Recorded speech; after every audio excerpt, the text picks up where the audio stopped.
Welcome to another edition of the Ultimate Weigh-In Show. I'm your host, Manpreet, aka MMA Lock of the Night, and your boy on Twitter at MMALOTN. This week we're going over UFC Vegas 29, headlined by the Korean Zombie and Dan Ige in a pivotal featherweight scrap. This is the second time that Dan Ige is going to be in the main event, and hopefully he can reverse his fortunes from his last time out in a main event slot against Calvin Kattar, and hopefully he can get a dub this time around. Korean Zombie, obviously we're trying to figure out what's going with him. There's a lot of rumors out there that this could potentially be his last fight, especially if he ends up losing. So a lot of question marks are going to be answered this weekend, not to mention a couple of other intriguing fights that I can't wait to break down for you guys throughout this hour and a half to 2 hours that we're going to be going for the Ultimate Weigh-In stream. Obviously, we had the weigh-ins this morning. Nobody missed weight. Josh Parisian did make us wait, even though he's a heavyweight. He goes out there and still makes the heavyweight limit at 266 pounds with about 10 minutes left on the clock to weigh in, but at least he makes weight. Nobody looks bad. So no pullouts, knock on wood. Nobody pulls out while we're doing this stream. But again, very much looking forward to breaking this down for you guys. As always, I brought some friends along with me. I still haven't repeated a guest yet, which is my goal for the next couple weeks as well, to seeing how many different types of people that I can bring in that I trust and know that they know their shit. And I definitely have guys on here that know their shit. So first and foremost, we're going to bring on my bearded friend, Christian Costello. He's actually the #1 spot in the Lock of the Night challenge for the $25 game. And that's a great way for me to segue to actually tell people that the registration is open up again. But first and foremost, Christian, what's going on, my brother? Not much, man. I know a lot of people aren't super excited for this card, or it's kind of low level. I think it's fun. I'm a bettor and a fan. So, I mean, if there's fights, I'm ready to bet them. So excited, looking forward to it. And also I was second place in the Dog of the Night challenge on the last edition. Oh, there you go. He's trying to boast his chest even more. This guy's trying to take home the cake once again with the Lock of the Night challenge this time around. Yeah, it's tough to top UFC 263 from last week, right? Like we had a giant card. Now we're coming back and there's a little bit of deflation in terms of the name value, but still fights are fights and we get to bet on them. And that's what most people are here to listen to, what our opinions are and all that type of stuff. I do want to say quickly before I bring the other two guys in, the Lock of the Night challenge restart, or the last game for the Lock of the Night challenge is actually next week with the Gane versus Volkov card. I'm already going to be opening up the registrations right now so people can start signing up, and then the first event that'll be taking place for that card is going to be the Conor McGregor and Dustin Poirier card. So I believe the deadline for the registrations I'm actually going to end up making on Sunday, July 4th, but I still want to open up the registration right now so people can hop on in. If you don't know what the Lock of the Night challenge is, just hit me in the DMs on Twitter at MMALOTN. Trust me, you guys are going to have a lot of fun over there. Another person that's a part of the Lock of the Night challenge, and I believe the Dog of the Night challenge, we got my guy Felix Levine joining us. Felix, what's going on, my brother? How are you? Thank you so much for having me. I'm actually not in the Dog of the Night this time, and I'm struggling on the Lock of the Night this time. I won the $100 one, I believe, in the last edition. But yeah, I'm shooting too high on these parlays, and then when you fall back behind, then you just shoot for the moon. So, but I'm happy to be joining you guys today. Absolutely. I know a lot of people, like they are very strategic in the first couple weeks of the game, and then once they feel like they're starting to fall behind, then it's like, let's swing for the fences and let's see what we can get. That's where I'm at right now. Well, Christian was kind of in a similar situation, right? But he got lucky. He hit fucking Tom Aspinall by submission, parlayed with something else that night, which ended up giving him odds of like plus 2,300, and he ended up getting that first fought. Do you remember what the other piece of that parlay was, Christian? It was Daukaus Oleinik, I believe, under 2.5. I told you on Twitter, like, it's just, I told a lot of people, I was like, the bell of the ball streak ends tonight, like via it was like his Twitter handle is Aspinall BJJ. It's like it was out there for the world. I love it. And I also like that he just kept quiet until I updated the standings. Like he didn't even tell me that he hit it until I updated. Once I updated, I'm like, dude, what the fuck? And he absolutely slapped it. Just out there for the world. Just saying for the last part here now for Felix, actually, he does have a podcast of his own. Where's this going? We'll plug it a little bit more at the end of the show here, but he does have some skills behind the mic, so he knows what the hell he's doing as well, and does know his MMA. Another guy that knows his way around MMA, we got my guy John Kelly DFS. I believe he has his own podcast, and he does a lot of work over there for FTN Daily, alongside my guy Jonas Schiffman, J Schiffy MMA on Twitter, I believe. John, what's going on, my brother? Hey, what's up, man? Excited to pop my Lock of the Night cherry and talk through the fights with you, Christian, and Felix here. So ready to get into it. I'm with Christian. I think there's actually a decent amount of good spots this week, and I'm sure we'll get into it. Absolutely. Yeah, for sure. I'm happy. The one thing that I'm happiest about in terms of the show that I'm doing, the Ultimate Weigh-In Show, is bringing in all these different minds from all different parts of the space, right? Like you're John, I believe, is more so focused on the DFS side of things, but that doesn't mean he doesn't know what the fuck he's talking about in terms of betting. So obviously he has an edge there. Felix as well has his own background in it. And obviously Christian is getting a little bit more comfortable, especially behind the mic and in podcasting. Shout out to my guy, Brian Petrie and the MMA Takes podcast for giving him a home over there. But yeah, we got a ton of different views and opinions here, so I can't wait to break it down with these guys for you guys. So let's not waste too much more time. Let's start things off right at the bottom of the card. We got Lara Procopio going up against Casey O'Neill, and I'll kick this damn thing off here. Tough fight for me to truly cap it. It seems like there's a lot of love out there for Lara Procopio, and the line is starting to swell up in that favor. I believe she's all the way up to about minus 160, minus 165. I'm even seeing minus 170 at a couple spots. Plus 150 is the return on Casey O'Neill. I don't know what it is, but I'm leaning on the Casey O'Neill side, but not with much conviction in this spot. Now, Lara Procopio, BJJ black belt. She looks a little bit better in the striking realm in terms of what she brings with the technical side of it. And even in her fight against Carol Hossa, where she was getting battered up for 15 minutes, she was still making a good account of herself in terms of landing a ton of significant strikes of her own and like kind of just wading through whatever Hossa was throwing her way. And then in her next fight, she'll always have a special place in my heart for cashing as a slight underdog against Molly McCann last time around, using her BJJ to the best of its ability, dragging Molly McCann down over and over again, and then wrapping up that decision victory just off of control time alone. With Casey O'Neill, still a little bit green, 6-0 in her career, 23 years old, was initially from Australia, moved over to Extreme Couture. I believe her boyfriend trains out of there as well, which is why she's stationed out of there. Seems to be very aggressive, seems to be very powerful.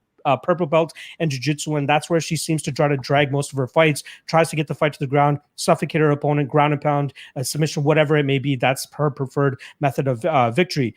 Or path to victory, I should say. Here it's going to be a little bit more difficult considering she has a black belt, so that she's going up against in Procopio. But I don't think that Procopio offers up much of a resistance in terms of off of her back. I think she's much better on top, and I think that's where she's going to struggle here against Casey O'Neill, who probably might be too heavy and too powerful from on top, and should be able to land the better and more damaging strikes. I don't see a finish coming in this fight, so I'm actually going to be taking O'Neill to win this fight by decision. But I got to say, it's probably the fight that I feel most or second most, or I should say second least confident on this card about, because I believe that there's still a lot of question marks about both women. So ultimately, I will be going with the Casey O'Neill side of things, and I'm fully expecting some pushback on somebody from this panel once we get around to them. But first and foremost, we'll start off with Christian. Christian, how do you feel about this fight, and do you think the dog in O'Neill has a bite here? It's funny when you said a lot of question marks, because even on my notes, it's like there's a bunch of question marks on them. Look, I don't think Casey O'Neill is going to come out with this one. I have a thing with undefeated Russian fighters, especially the Dagestani fighters. Like, I bet them. I'll bet them until they lose. Like Scottish, Australian fighters, and then to Vegas, I don't have the same thing. I'm fading her until she loses. I know she was dominant against Shayna Dobson, and say what you want about Shayna Dobson, very up and down. I think, Procopio got pieced up by Carol Hossa, but Carol Hossa can crack. I just don't see, with O'Neill not being the same caliber striker, I think, I really think Procopio is the better overall fighter. Better in stand up, as long as as long as O'Neill doesn't get some sort of crucifix mount, like it's, the exact same thing that happened last time.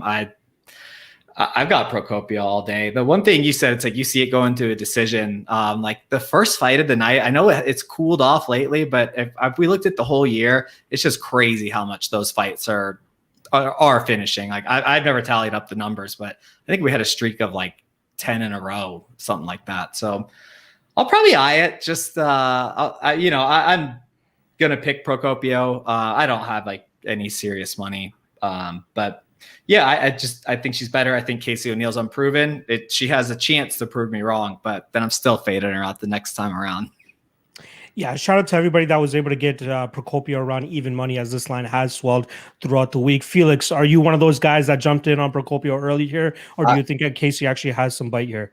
I wish that I was one of those guys. I actually think that Christian's probably about right. I think in the minus 180, minus 200 range. I just think that O'Neill can win if she, if she's on top, if she kind of does her thing from. I don't think Procopio can really threaten her from the bottom, but I just think that for me in a low level WMMA fight, if I'm going to take a shot on the dog, I want at least plus 200, plus 250, something a little bit more interesting. So I'll probably pass on the dog there. Procopio, maybe if you're a parlay kind of player and you're just watching for fun, you want to throw in an early parlay so you can get maybe a little bit more of a juiced up price for something down the line in the card, or a bigger favorite down the line. I think that's interesting.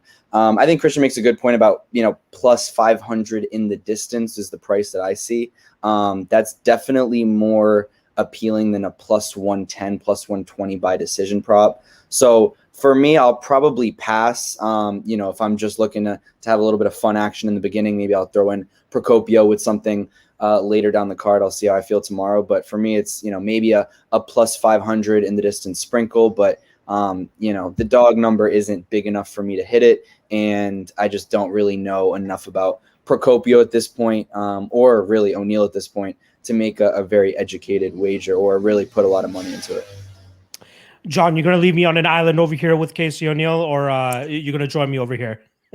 Unfortunately, I'm going to leave you on an island, man. It's pretty clear that UFC's like trying to hype up Casey O'Neal, not the worst looking girl in the world, look good in her debut, but that was against Shayna Dobson. I actually bet O'Neal against Shayna Dobson because I thought the wrestling and grappling upside was pretty clear in that fight.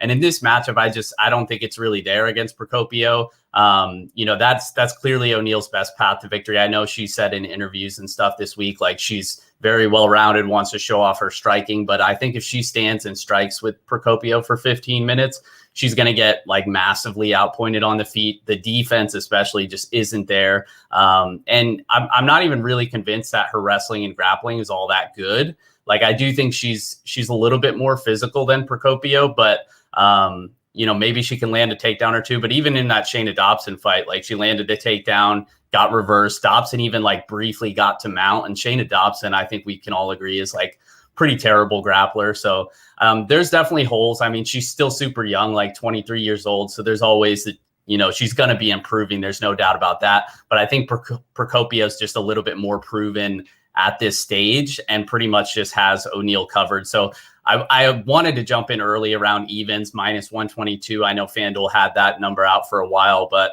unfortunately was behind this week. So by the time I went to bet it already moved to like minus 150. And I think that's probably about where it should be, because there's always a chance O'Neal, like I said, could land a couple takedowns, bank some control time. But for the most part, I think Procopio probably has her covered here. So unfortunately, I'll have to leave you hanging on this one, man.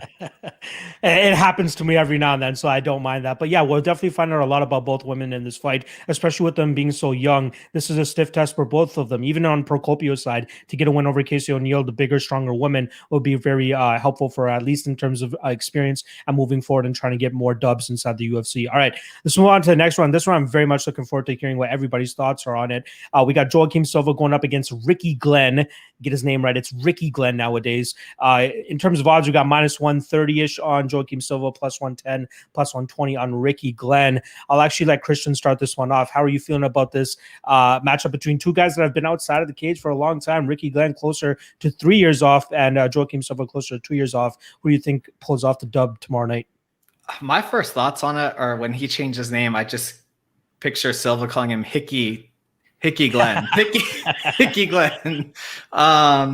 Look, I'm kind of worried about Rick Glenn with that layoff coming up and weight. He's like a plumber now. He's like, he's got kids, plumbing. I know that's like, it's hard to cap a fight on that, but it's like, when I get older, it's like, I know how your mentality changes over time and it's hard to include that in. But I was actually kind of hoping I would get to do this one first because this is the first of my night. It's a body bet, a muscle bet. And I know you've roasted me for those over time with Maverick and Usman. Yep. Yep. Just a straight physique. It's a Adonis physique bet. I mean, Rick Glenn's he's got a soft, shitty body like I do. I mean, I know that destruction against Gavin Tucker was like, woof. But Silva, I do think is so much better. The time off, it's like almost impossible to cap, like 5+ years between the two of them. So I'm just literally like, when I look at him, it's like, one guy's plumbing, you're working whenever. It's like, the water leaks when it leaks. So I got Silva here, and it's the first. There's another body bet coming. I can't wait to see what the second one is. Felix, how are you feeling about this matchup between Joaquim Silva and new lightweight to Ricky Glenn? I think Christian's 100% right that Joaquim Silva definitely has the body in this matchup. However, I will say that I think I haven't hit it yet, but I'll probably hit Glenn either straight up or plus 200 by decision. I think that Glenn can definitely win the matchup. I think he has to bring his volume. He's been durable. I mean, they're both 32 coming off long layoffs. Silva's obviously a finisher. 6 of his 11 wins are by TKO, and 9 of his total 11 wins professionally are by finish. But Glenn is a tough guy. He's never been TKO'd. And I just think that if he's able to stay alive, make it out of the first couple of rounds, I think he can bring a little bit of volume. And I don't really see him getting finished again if he can stay out of harm's way. So for me, in that kind of spot, I think plus 200 by decision is interesting, because if it gets to a decision, I think Glenn probably wins it. Plus 120, sure, but I don't really straight up, but I just don't really think that he's going to finish Silva. So I'm going to go with the dog. For me, it's dog or pass in this situation. Give me a little bit of by decision, but I haven't actually bet anything just yet. John, so this is the first time that Ricky Glenn is actually going to be competing as a father. We've seen Donald Cowboy Cerrone turn into a mythical beast when he became a father. But on the other flip side, we got Mike Perry, who ends up coming on the losing end once he became a father. How do you feel like this could impact Ricky Glenn going into this fight? And then ultimately, how do you see this fight playing out? Yeah, so we have the father narrative, but there's also some other first things for Ricky Glenn. Like, this is the first time fighting up at 155. So he was a guy who said, if I ever miss weight at 145, I'm going to move up. So he missed weight back in 2018 against Kevin Aguilar. This is his first fight up at 155 here. So it's just a couple other red flags for me. Like, aside from just the massive, nearly 3-year layoff, moving up a weight division. He actually had hip surgery in 2019 as well. Christian mentioned he's been a full-time plumber. So there's those are some pretty serious concerns for me.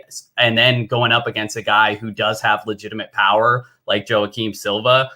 So I actually played the under 2.5 at plus 188. I think there's some better numbers out there if you go shopping around a little bit. But I actually do think we see a finish here. I think Silva is super powerful, heavy leg kicks. He's obviously got the hands. Not a great look, getting knocked out by Nasrat, but Nasrat's a pretty good boxer, so I'm not going to fault him too much. So yeah, I think there's a finish here. I think it probably comes from the Silva side, but Silva's kind of a gasser too. So if he gets tired, maybe Glenn could come on late if he doesn't look like complete garbage. But it's just one of those things. Like, I know Glenn has been durable throughout his career. Like, he's made a living being super tough and durable at 145. But as you get older and the more damage you take, we see it time and time again, that tends to go away. And then you factor in the 3-year layoff, the hip surgery, moving up a weight class. Like, those are some serious stuff. So I think we're getting a pretty good number, 2-1 on your money in a fight that I think is pretty high paced, that both guys have a little bit of finishing equity. Yeah, there is just one thing that I just want to correct you on in terms of Ricky Glenn fighting at 155 pounds. It did happen once. I do believe he took his initial fight in the UFC against Evan Dunham was up at 155 pounds, but that fight did not play out well for him at all. Like, Evan Dunham was having a lot of success in that fight, beating him up, pretty much beating him to the punch. And there was times where Evan Dunham was actually close to even stopping him. But I believe that fight was on short notice. But you are correct. The majority of his career, I'd say every other one of his fights did actually happen at featherweight. But yeah, he is going up, like you said, to lightweight here. And I'm not sure how much it's going to truly translate for him in terms of, the advantages that he thought he had at featherweight. He was the bigger guy at featherweight pretty much at all times, right? Standing at 6 foot tall, especially in that Kevin Aguilar fight, we could definitely see the pronounced height there, where we had Kevin Aguilar at 5'7". Now, even with Kevin Aguilar at the 5 or 4 inch reach height disadvantage, he was still finding the money shot, like in terms of just finding the punches, even with Rick Glenn kind of just stalking him for the majority of that fight. That's Rick Glenn's style. Like, I'm pretty familiar with Glenn, even from the regional scene. He competed for the Score Fighting Series, which is a company that I was closely associated with back in the day, and he was beating up on our Canadian guys like with no issues. But going into the UFC here, he's finding it much more difficult going up against a guy like I said, Kevin Aguilar, who was on his back foot for the majority of that fight, yet was finding a ton of success in terms of letting his strikes go, because I feel like Ricky Glenn is still very hittable, even though he's the one actually moving forward and making it look like the fight is in his favor. But he does not wear damage well. A lot of his opponents have success. Like I said, Miles Jury, Kevin Aguilar, same fights pretty much playing out with him just stalking them the entire time. But even on the back foot, these guys are landing the cleaner shots. Now you're giving me a much more vicious striker in Joaquim Silva, a heavier puncher, guy that throws up more combinations, great leg kicks, doesn't headhunt, has solid body shots as well, just as we saw in the Jared Gordon fight. And I think that's going to play out for him very well in this fight against Ricky Glenn, where he'll be able to piece up the guy that's moving forward for the majority of the time. And I think he has a really good shot of actually knocking out Rick Glenn, which will actually be the first time he's ever been knocked out in his career. He has 6 total losses, 2 of them coming by submission, 4 of them by decision. But I don't think he's fought somebody like Joaquim Silva at this point in his career that could put that type of hurting on him. And I do think that Silva will beat him. And one more slight counter argument in regards to his gassing. I feel like he's kind of fixed that, right? Like he clearly won the 3rd round against Vince Pichel. That was a fight that probably could have easily gone his way as well, because that first round was goddamn close. And then he finishes Jared Gordon, who probably was slowing down himself in that fight, but he finished him in the 3rd round too. So it at least goes to show that he seems to have sustainable power and the ability to still put punches together, combinations together, mixing up to the body, going to the head, and finding the knockout eventually, which I think he'll be able to do here, which is why I'm going to go with Joaquim Silva and Silva by knockout. I believe the line is currently sitting around plus 400, plus 500, and that's the spot that I like here with the vicious striker in Joaquim Silva. And man, did he look bodied up this morning at the weigh-ins, like my guy Christian was saying, because I think he looked the best on the scale. I believe he was the first on the scale, if I'm not mistaken. So maybe he was trying to make a statement there. All right, let's move on to the next fight here. We got my favorite fight on the card. We got Josh Parisian going up against Rocky Martinez. In terms of odds, we got Josh Parisian coming in at minus 135, plus 120, plus 125 is the return on Rocky Martinez. And I'm actually going to let my guy Felix kick this one off for us. Who do you think wins this heavyweight slop fest? So I'll just say that I don't have a great read on this. I think it's, as you said, it's going to be a sloppy fight. I usually in a sloppy heavyweight fight, obviously I'm looking at the dogs because it is a heavyweight fight and it is sloppy. I really like, again, no real read on it. I think that Martinez definitely has better durability, decent cardio, moves forward. It's kind of a savage. But again, I think that Parisian is probably a little bit better, has a little bit more volume, but still against Porter really didn't look impressive. Kind of gassy, sloppy, really not technical at the end, especially when he started gassing. So for me, the way I see it is, Martinez is really the slower guy, but more is going to be moving forward. I don't know how much Parisian wants to play off his back foot. I do think that this probably goes over. However, I don't like the price. Right now, the over 2.5 is currently at a pick'em at most places, or in that kind of range. And so for me, over 2.5 for a heavyweight fight is never something, especially when it's juiced to a favorite price, is really not something I'm looking for. If I had to play something, I think Parisian by decision at plus 300 is interesting, just because I think that Martinez really is durable, and I don't really see Parisian finishing him, although I do think that Parisian has a little bit more output. For that, I will say that Parisian, I think that plus 300 by decision definitely carries a little bit of value if I had to touch this fight. And again, the over is the only other play that I feel like makes sense. But then when you look at minus 110 on it, it does kind of stray me away. So ultimately, I'll probably have a little bit of Parisian by decision just for fun when I'm watching the fight. But again, this is a fight that I genuinely don't have a really good read on. So I'll defer to the other experts in John and Christian. Yeah, John. So we got Josh Parisian, 8 of his 13 victories coming by first round knockout. He only actually has one win by decision. Last time around, he goes to decision against Parker Porter, but it seemed like he was really fading in the second and third rounds. Do you think he's able to fix those issues from his last fight if this fight is extended? And do you ultimately think he gets his hand raised here over the 0-2 Roque Martinez? Yeah, I mean, it's definitely his fight to lose. That's for sure. Like Roque Martinez, I think is a total bum. Only reason this dude's in the UFC is because they needed a piece of meat to feed to Alexander Romanov, your boy. But yeah, so I mean, I think he's pretty garbage. Super low volume. Yes, I agree with Felix. He's durable, and I actually kind of like that Parisian by decision. If I had to make a play on this fight, I think that would be it. Just because Parisian is like in hindsight, I think the money line could be good too, right? Because in hindsight, we might just be looking back at this fight like, how was Roque Martinez close to evens against anybody with a pulse like it in the UFC? And Parisian, yeah, on the flip side, like to counter that, like why is the line where it's at? Well, that's what happens when you let Pork Chop Porter like outpoint you for 15 minutes. And obviously the cardio didn't look great, which I know people have already mentioned. But, you know, you look at his IG, it seems like he's in the gym working on his cardio. So I to answer your question, Locke, I do think he at least looks better in terms of the cardio than the last fight. And that was a super high-paced fight for heavyweight too. Like there was a lot of strikes landed on both sides in that matchup. So I just think he's going to do a lot more than Roque Martinez. Martinez super hittable. Agree, he is durable. Been knocked out twice, but one was the doctor stoppage, and the other one was like 10 years ago in the fourth round.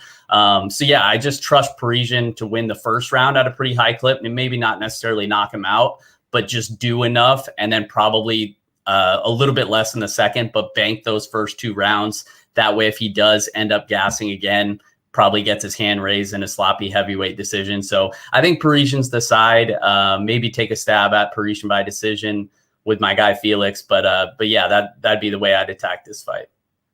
Feel like I'm going to be on another island over here, but I am going to be on the Roque Martinez side in terms of him going out there and possibly winning the second and third rounds. And I kind of feel like he is almost a carbon copy of Parker Porter with less volume. That's the only issue, right? Parker Porter, pretty good Muay Thai, like for, you know, all things considered, pretty good Muay Thai, and is able to put together some solid combinations with kicks and stuff. Whereas Roque Martinez is a little bit more slower paced, less volume as well. So that is a little bit of a concern. But I think the durability of Roque Martinez will shine through here. And I think that Parisian will start to, I don't 100% believe that. Like until I see it in the cage, I'm not going to be convinced that somebody has fixed the cardio issues or the conditioning. And you could be right. Like it could come through and it could happen. Like the only time that I've truly seen a fighter fix his conditioning from one fight to another, the one that really stands out to me the most is Darren Stewart, when he went out there and gassed heavily against Julian Marquez. And then his next fight comes back and goes a solid 3 rounds. Like that's the only time where I've truly seen it. There might be other options, but it just doesn't, it's not coming to my mind as of right now. But I do think that Parisian will throw a lot of bombs and power at Roque Martinez early in this fight. I think Martinez will walk through it. My concern is if Parisian does get this fight down, gets that full mount and really starts to rain down the punches on Martinez. But we've seen Martinez in that spot against a much tougher opponent in Alexander Romanov. And for some reason, he's still able to block those shots, keep bucking his hips to keep Alexander Romanov unstable on top, and then eventually survive that first round.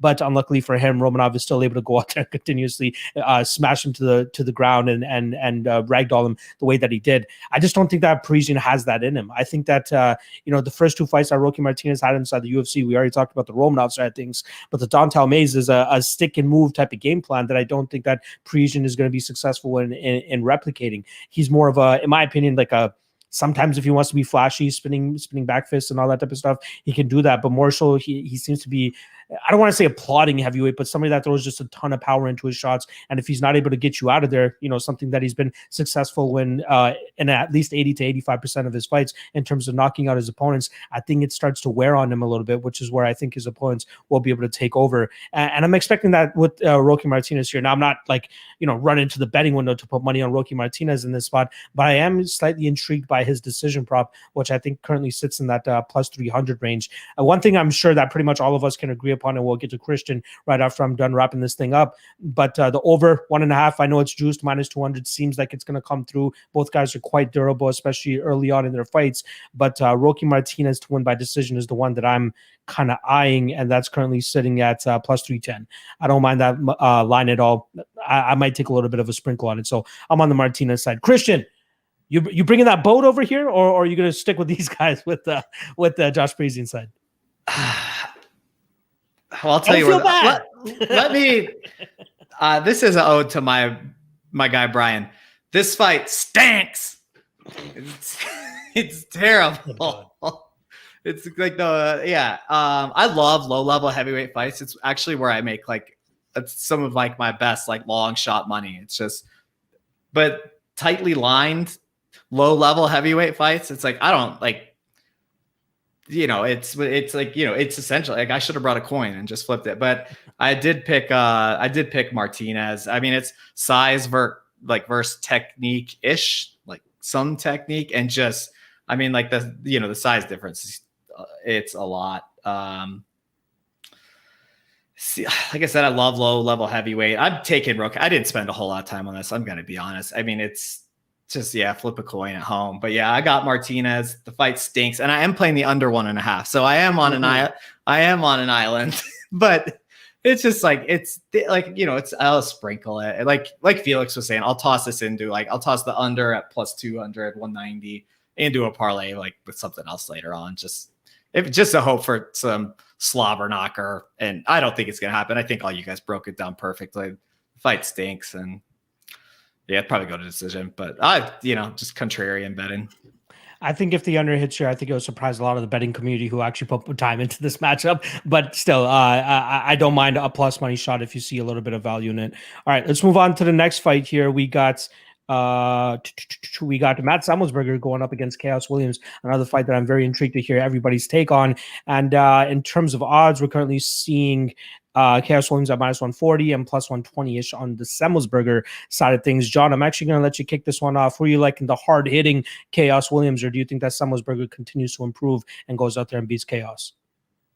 Yeah, this is one that I probably don't really have a strong take on. I think it's a high variance fight. I think both guys could win by knockout. Obviously, Chaos Williams has a little bit more knockout power, especially early on. A few first-round knockouts here before Michel Pereira kind of exposed him a little bit his last time out. But I think Williams is probably the more technical striker as well. Got a little bit more power. Semelsberger is not so much technical, but he's super aggressive. So I definitely think he's going to come forward, which could be to his own detriment. We'll see. But I think he's live for a knockout too. He's got decent power. Theoretically, I think he'd have a wrestling edge here. Not sure if he'll use that, but it's kind of just a high variance fight where I think it likely ends by knockout on either side. I'll lean towards Chaos Williams just because I think he's a little bit more technical, a little sharper, and a little bit more durable as well. But overall, this is probably one of my least confident reads on this one. But we'll go with Chaos Williams by knockout. Yeah, I'm on the Semelsberger side here, but ever so slightly. I do agree with you that I think that Chaos Williams probably has more power, and he has the durability going for him, because I've definitely seen him eat some heavy shots from his prior opponents and still keep chugging forward. Whereas Semelsberger has been finished, I believe, on the regional scene by William Knight, and even I want to say as 6 or 7 fights ago. I'm trying to remember the fellow's name, but it's not coming off the top of my head. Regardless, I do think that we see, improvements from Semelsberger, though. I do think that ultimately when these guys' careers pan out, I think Semelsberger will be the more complete and better fighter. I think he has better combinations. I think his blitzing attacks are pretty effective, but he's going to have to be very worrisome in terms of the power that's going to be coming back his way with Chaos here. Excuse me. And one of the big question marks that I do have about Chaos is in terms of the sustainability of his power, right? The majority of his victories are coming in the first round. He has one win in the second round, which was his second fight against a 2-5 opponent. And he does have a couple of decision victories, but I truly believe that it was due to the lack of fight IQ from the opponents that he was fighting. The Jeremy Holloway fight, I believe Holloway had certain moments in there where he could have taken advantage of, Chaos Williams that I believe is starting to slow down. But slips up. I believe he fell on his back, and Chaos Williams was able to, kind of outpoint him for the majority of that third round.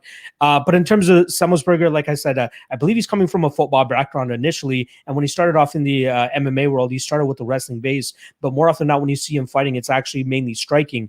But I'm expecting him to pull out the singlet for this fight if he wants to be successful, because he's going to have to keep Mr. Chaos Williams on the edge of his seat in terms of what's coming his way, right? That's how you kind of nullify the power that's coming your way, is kind of make that opponent gun shy, change levels, throw combinations, get off the center line, all that type of stuff. If Semelsberger is successful in doing that and can evade that power shot in that first round, I think this fight is his to win. So if this fight gets out of that first round, I truly believe that Semelsberger is way more alive to eventually get a decision victory here.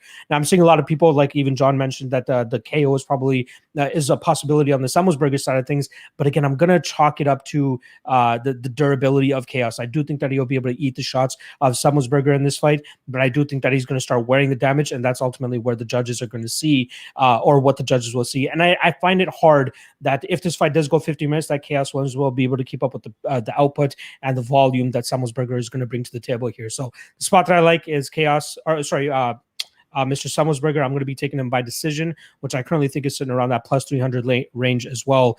So I'll be taking a little bit of a sprinkle there too. Christian, hit us with that fight. You think Chaos gets this done early, or you think Semelsberger gets it done? Oh, yeah. John and I are on the same page. KO or bust. I got round 1 KO. I mean, if not, I lose, but that's like, yeah, I'm going to bet it that way too. I don't think I'm even going to mess with the straight bet on this one either. I mean, I'll probably do a little bit on round 1 and then the majority over on just the knockout. Yeah, that's the way I see it. This will surprise a lot of people too, that I'm picking against Semelsberger. What's that? Look at that shit flow. Look at that shit flow. I love it. But yeah, I think, my notes say I'm willing to roll the dice. Like, Semelsberger's young. He's beaten Witt and Carl Taminas. I used to live in Alaska. I've watched Alaska FC events live. It's like, yeah. How did you not fall asleep? No, it's fun. It's fun. It's like, it's like when bum fights first came out. Throwback. Yeah. So yeah, I don't think he has the experience. I'm worried about, like, he gets in there with Chaos Williams is a big, intimidating dude. And I wonder how his fight IQ will be, when if he does get clipped, is he going to brawl? I mean, he's a young dude, inexperienced dude. And I don't know. Like, it's so many of these are like narrative based. It's like I have to go to the narratives because I don't like the numbers are hard to work with because there's not a lot of them. But I mean, the best opponent on either, I think Michel Pereira is the best opponent, and that fight was, it stunk, but it was close. So yeah, I'm gonna, MMA math, I guess, but I got Chaos and I got him by round 1 knockout.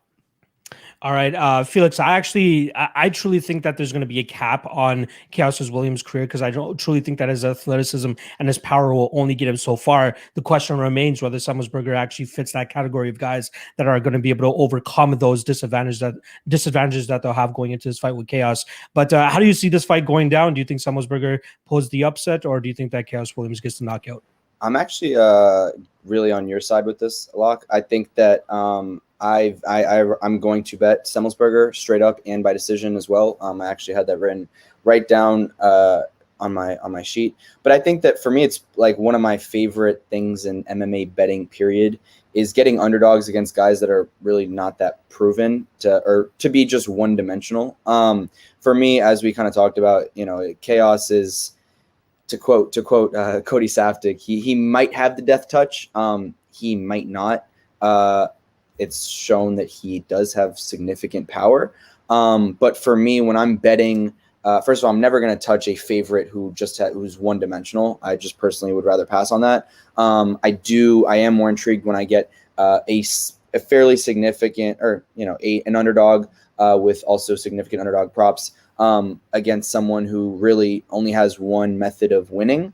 And kind of like what you were saying, I mean, for me, when there's too many question marks, I think that I'd rather have the better output, the bigger guy, the wrestling advantage, and the guy who, if he survives one singular round, is very likely to win the fight. So for me, it's like, yeah, I'll be okay if I lose. If Chaos goes out there and knocks a guy out knocks a guy out in the first round, I'll be okay with sitting on that L. But for me, it's like, if we get past the first round, I'll be very happy to have a plus 300 ticket sitting as a decision prop, or a plus 130 ticket as a straight up play. So for me, it's Semelsberger plus 135, plus 300 by decision. I just think that, imagine Semelsberger goes out there and wins the first round. I mean, then if you're Chaos Williams, you're kind of in a world of trouble, because, you haven't really proven that you can make a late surge. I don't think that Semelsberger finishes Chaos Williams. He's never been finished as a pro. Chaos has. And just from his previous fights, he can take a punch. So give me Semi the Jedi plus 300 by decision, plus 135 straight up, and I can live to see another day if Chaos goes out there and starches him in 30 seconds. Now, I'm just going to throw this out there. There is a chance that I could hit. There's a chance that I could not. Semelsberger only has one submission victory on his record. I still have question marks about what Chaos Williams has off of his back, dealing with a guy that has a grappling advantage over him. And if I'm not mistaken, Semelsberger is training out of a gym that is more grapple-heavy based. So I wouldn't be surprised to see him go out there and try to notch a plus 1,000 submission for us degenerates who will want to take a little bit of a sprinkle on that, which I probably will end up doing. But I do think the most likely outcome, if Semelsberger does win, is probably going to come via decision. But it's hard to pass up those 4-digit plus money spots if you think that there is some credence there. All right, let's move on to the next fight here. One that I'm very excited about, probably the one that I'm second most excited about. We got Vera Jandiroba going up against Kanako Murata. In terms of odds, we got Murata coming in at plus 115 and minus 130-ish we're getting for Vera Jandiroba. And I'll kick this one off for you guys. I'm a little bit stumped in terms of how this one's going to play out. Obviously, we have Murata with the Olympic freestyle wrestling style, Jandiroba with the BJJ and black belt, and this is probably the toughest BJJ black belt that Murata has had to go up against. But we are seeing improvements from her, and especially since her first ever loss, or her first and only loss against former UFC fighter Ren Nakai back in, I want to say 5 years ago, 5 or 6 years ago at this point in time. But it seemed like she was a very one-dimensional fighter back then. Just desperation takedowns, no hands, no striking, literally desperation to the point that Nakai was able to nullify the takedown attempts and then just get the back almost immediately.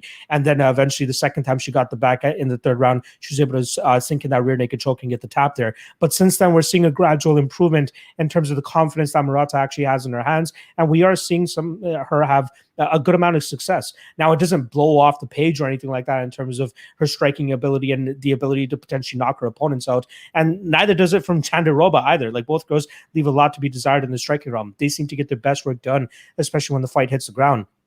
Now, the spot that I like the most, that I made my big play already, I have 4 units on the over 2.5 in this fight, as I minus 200, as I do believe that both their grappling prowesses will cancel each other out. But I truly think that it's going to be on Murata in terms of deciding where this fight takes place. I do believe that she'll be able to stop the takedown attempts of Jandiroba, and I do think that if she wants to get this fight to the ground, she'll be able to do so.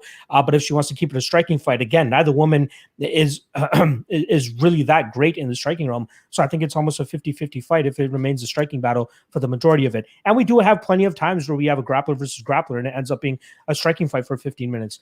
I do end up seeing Murata, striking for a little bit and then eventually getting this fight to the ground, as I do believe that Jandiroba, albeit a BJJ black belt, I don't think she's as good off of her back as she is when she's in that top position. And I think that's going to cause her some issues here. Last thing I'll say about Murata, yes, there has been times in past fights where she has found herself getting into an armbar position or something like that, but she stays relatively calm, cool, and collected and just waits for a moment to, bust out of it or explode out of those situations. And I think the same will be here against Jandiroba.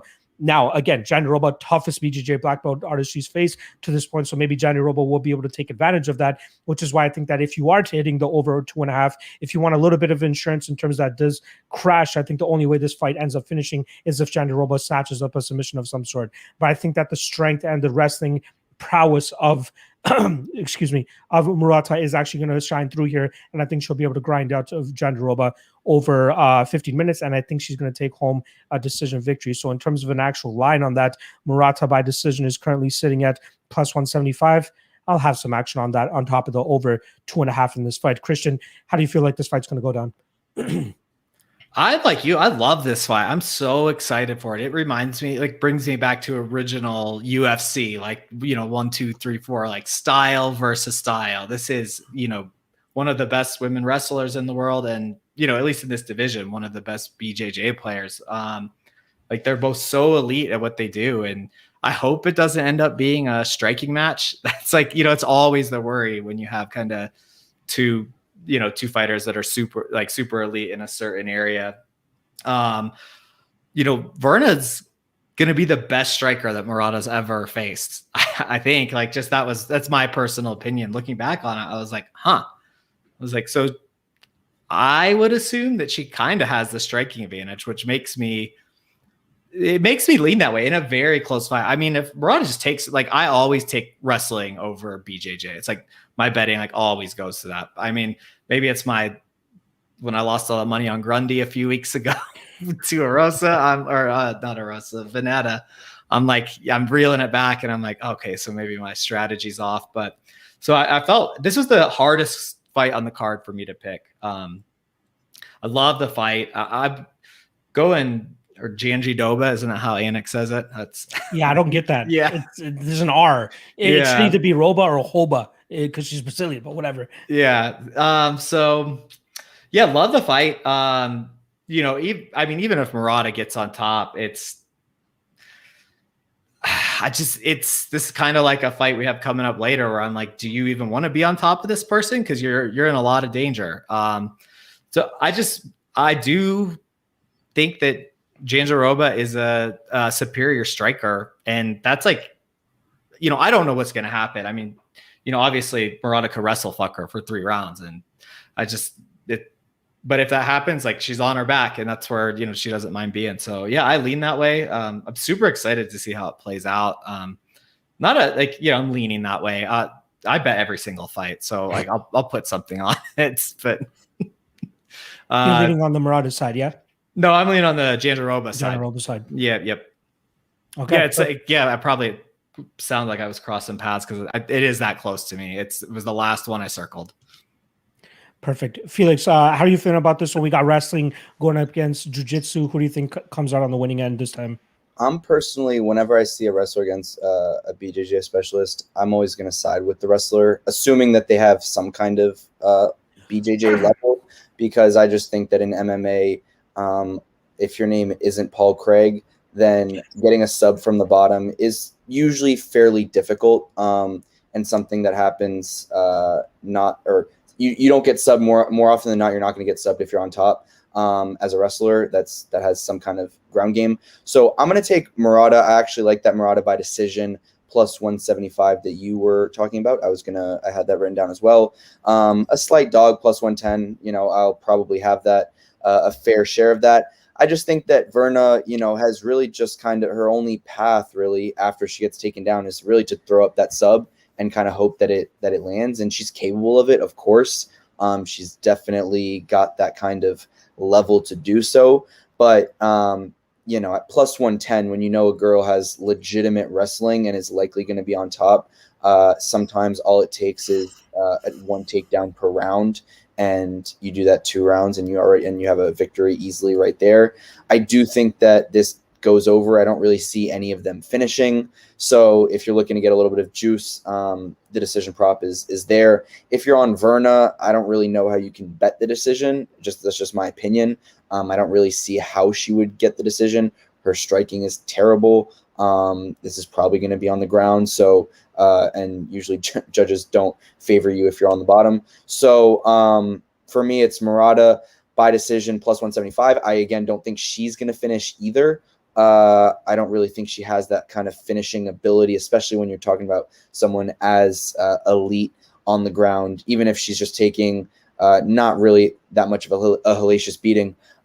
She'll still know what to do to not get finished. Verna will. So for me, it's a pretty straightforward play. You just kind of hope that I think that's one of those plays that you'll find out about 2 minutes into round 1 how it'll turn out. If Murata gets an easy takedown, you'll feel like the smartest person in the world. And, kind of like a Carla Esparza kind of vibe where, if Carla gets you down, you're like, yep, that's Carla. You know, she's plus 115 and she's going to look like she was minus 500. So that's kind of what I'm hoping as a Murata bettor. But that's where my head's at. I like it, John. I'm going to tee you up with this one. Normally, we see women's over 2.5 heavy juice, right? Minus 300, minus 350, minus 400 in some cases. And I feel like the reason that it's at minus 200 or around that range for this fight is that if the odds makers just look at the records of these fighters, they see a bunch of subs and TKOs and ground and pound victories. But those occur more often than not in fights where the skill discrepancy is massive, right? Obviously, you're going to see Vera Jandiroba go out there and submit Felice Herrig and Mallory Barton in those types of levels. But then when they fight somebody like a Carla Esparza, it's a lot more difficult for them to actually find a submission or a finish of some sort, which is why I think that they're like, oh, bunch of finishes, this will probably end up in a finish. But I think that's where they're wrong, which is why we're only getting around minus 200 in a fight that will more than likely go to a decision. So I'm going to tee you up by saying, one, do you agree with the over 2.5 line being where it's at? And two, obviously, who do you think ends up coming out victorious? Yeah, no, I agree with you. I think the over is a good look here. I think with betting the over, you're pretty much just fading Jandiroba submission, because I don't think Murata, I mean, I guess somebody could knock somebody out, but I'd be pretty surprised. And I don't think she's going to submit Jandiroba. So I think pretty much all the finishing equity comes on the Jandiroba side. So I think the over is pretty good at minus 200 or whatever you got it at. And Felix mentioned, you don't see the wrestlers get submitted too much on top, but I'm getting serious PTSD from Bartosz Fabinski, because I bet that dude in literally like every single fight, and it just constantly happens. So if you see me going like that for the rest of the show, it's just because I'm bringing back all my Bartosz Fabinski bad bets. But yeah, I tend to agree with him though. Like, I'm almost always going to bet the person who I expect to have dominant position. And I do think Murata, her wrestling, she's a former judo champion. I believe she was a bronze medalist at the Olympics. Her wrestling's legit. There's no doubt about it. She's also just very physical. I know she's going to be a little bit smaller, but she's just very, very strong. And we see it all the time. Physicality plays a long way in the lower, the lower weight class of the women's MMA. So just that physicality, being the stronger fighter, combined with the technique, the high level wrestling background, I think she will be able to land takedowns here. It's just she has to mind her P's and Q's not to get caught in a submission. And I think she could do that, but at the same time, like, it is concerning to back her at like, close to evens. I know she's a small dog, but because we have seen her be submitted on the regional scene, we have also seen her like caught in an arm bar for like 5 or 6 minutes before, and she ended up fighting out of it. But those are concerns when this is probably the toughest test she's ever faced before, because I do respect the ground game of Jandiroba as well. So yeah, like you guys, I think I lean with the dog here, but hopefully we don't just see like a 15-minute striking match. But I don't think we will. I think this fight hits the mat, and we'll go with the dog in a close fight in Murata by decision. I like it. All right, let's keep this thing moving along. We got Negumereanu going up against Alexa Camur. Negumereanu coming off a long layoff. I believe the last time we saw him was March of 2019, where he took a loss to Saparbek Safarov. And in terms of odds, we're getting minus 230. Alexa Camur is the biggest favorite on the card, and plus 210 is the return on Nikolai Negumereanu. Christian, I'm actually going to let you kick this one off. Who do you think takes this light heavyweight matchup? Alexa Camur. Negumereanu's strength of schedule is abysmal. The worst one of the worst I've ever seen. I was just about to pull it up because I know it only take me a few seconds to count his total amount of wins. Or his opponent's wins. Like, that should just pull it on ESPN. Whatever. It's horrible. Atrocious. Like, the guy he's never fought anybody. He's coming off of 2 years off. I mean, when I was thinking about today, I'm like, this guy coming back is probably going to get his leg kicked once. He's going to get his calf kicked like Connor and be like, whoa, I didn't know that. What is that? I'm not familiar with that. Like, I mean, I don't think Camur is any good. I think Negumereanu is that bad. Yeah, it's like, it's like, I know Camur lost to Safarov, that was a weird fight. I mean, it's got his ass beat, the cage grabs, this and that. Safarov would send we'll just call Nick home in a body bag. Like, it's weird because it's like they're kind of unknown. So it's like I think the line is fairly accurate on it. This is one of those fights. Like I do love low level fights, but with like all this time off and so many unknowns, I'll get heavy into my betting parts of it later. I just didn't spend a lot of time like telling people what to bet on this. I think Camur will win. I wouldn't parlay him. I don't bet minus 240 straight. I'm more like the middle lock, not the new school or the old school. I'm the middle one. Parlays, props, and yeah, that's plus money. All so, right. Yep. Yeah, Camur to win. I don't like this fight at all. I don't blame you. Felix, how are you feeling about Negumereanu coming back after an extended layoff and going up against the prospect and Alexa Camur? All right, first I'm going to just call him Nick because there's no chance I'm going to pronounce that last name correctly. I don't blame you.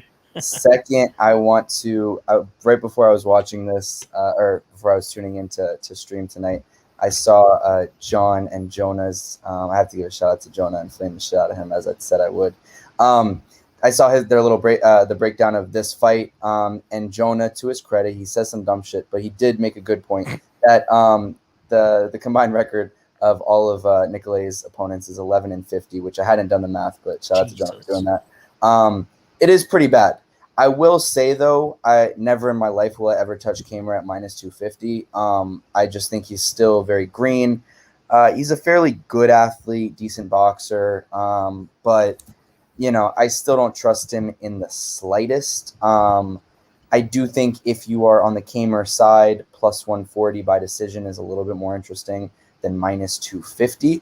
But I know that, and I'll hand it off to John in a second, that he's all over Nicolay. Sorry to spoil the party, but I based on that clip I had seen it. But I actually do think that if you're on that side, I think that also 5-1 by decision is also pretty interesting because I don't see him finishing Camur. So that might be a sprinkle because I just have no good read or good things to say about this fight. But again, I think that I'm just really not sold on Camur, and I will never, if Camur was at minus 140 or based off the lack of experience and the lack of quality of opponents of Nicolay, then maybe you want to take a swipe at it. But again, I think the price is too steep. Depending if I want to have a little fun in this, maybe I'll throw a little coin on Nicolay by decision at 5-1. But other than that, it'll be a straight pass for me. All right, John, it seems like your co-host, Jonah, doesn't want you talking about this fight, but that's what you're here for. So drop that fucking knowledge. How are you feeling this fight is going to go down between Negumereanu and Alexa Camur?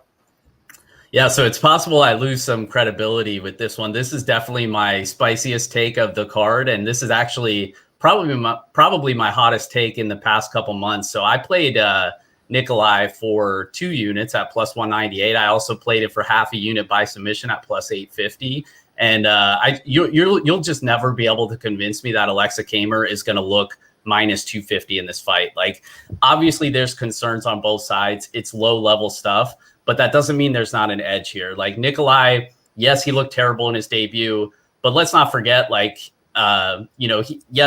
fought a bunch of cans. He's a former Romanian wrestler, wrestling champion, and he does have a little bit of BJJ background as well.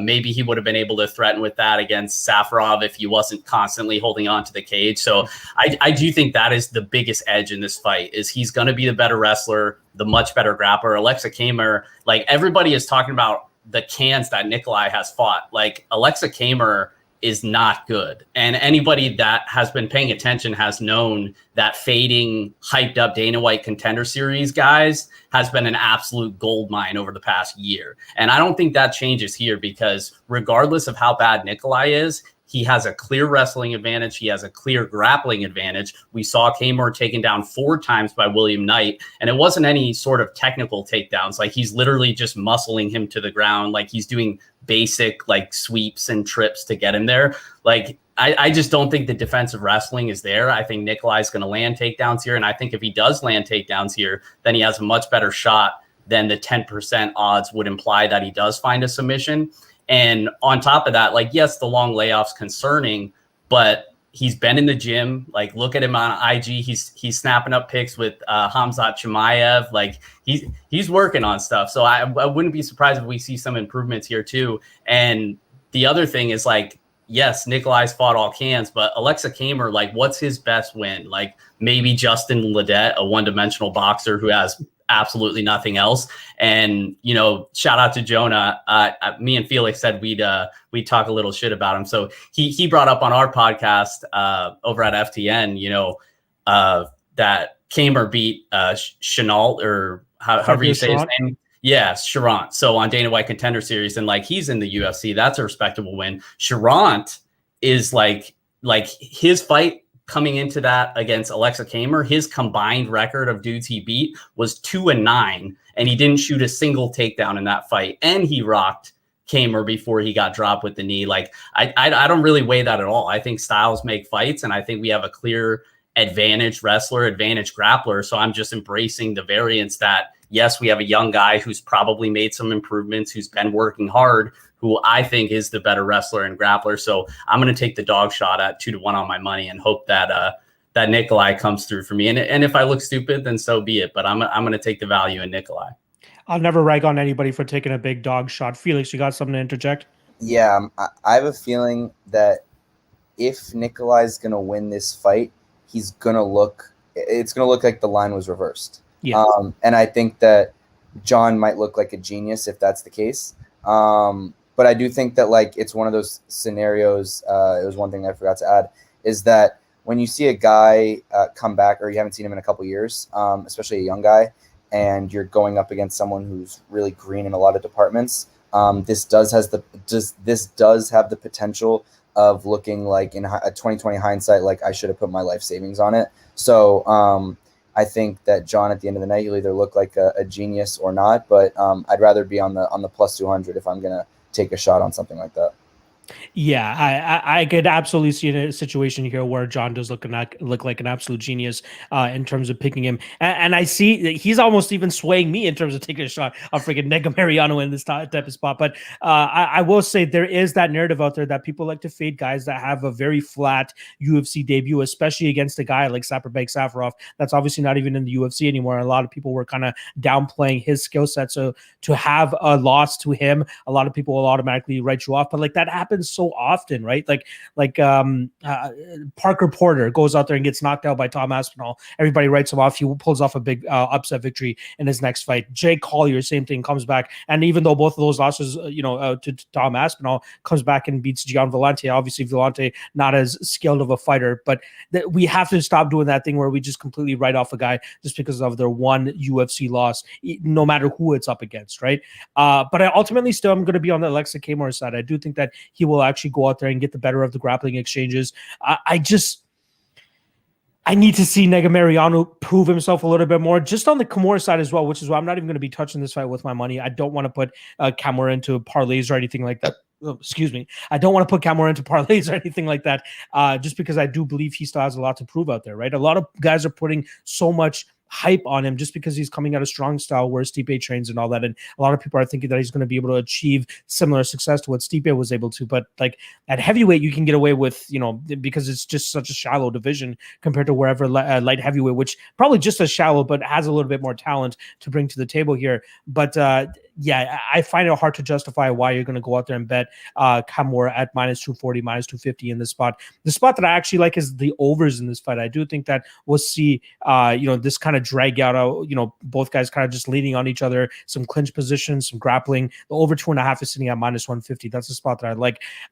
But yeah, I think that Camur is just going to get the better of those positions. But I could absolutely be wrong. I would rather be on John Kelly's side with that plus 200-ish on Negumereanu rather than that minus 250 on Camur. But I'll be the square over here. I'll be the resident square, and I'll take Camur to win this fight by decision.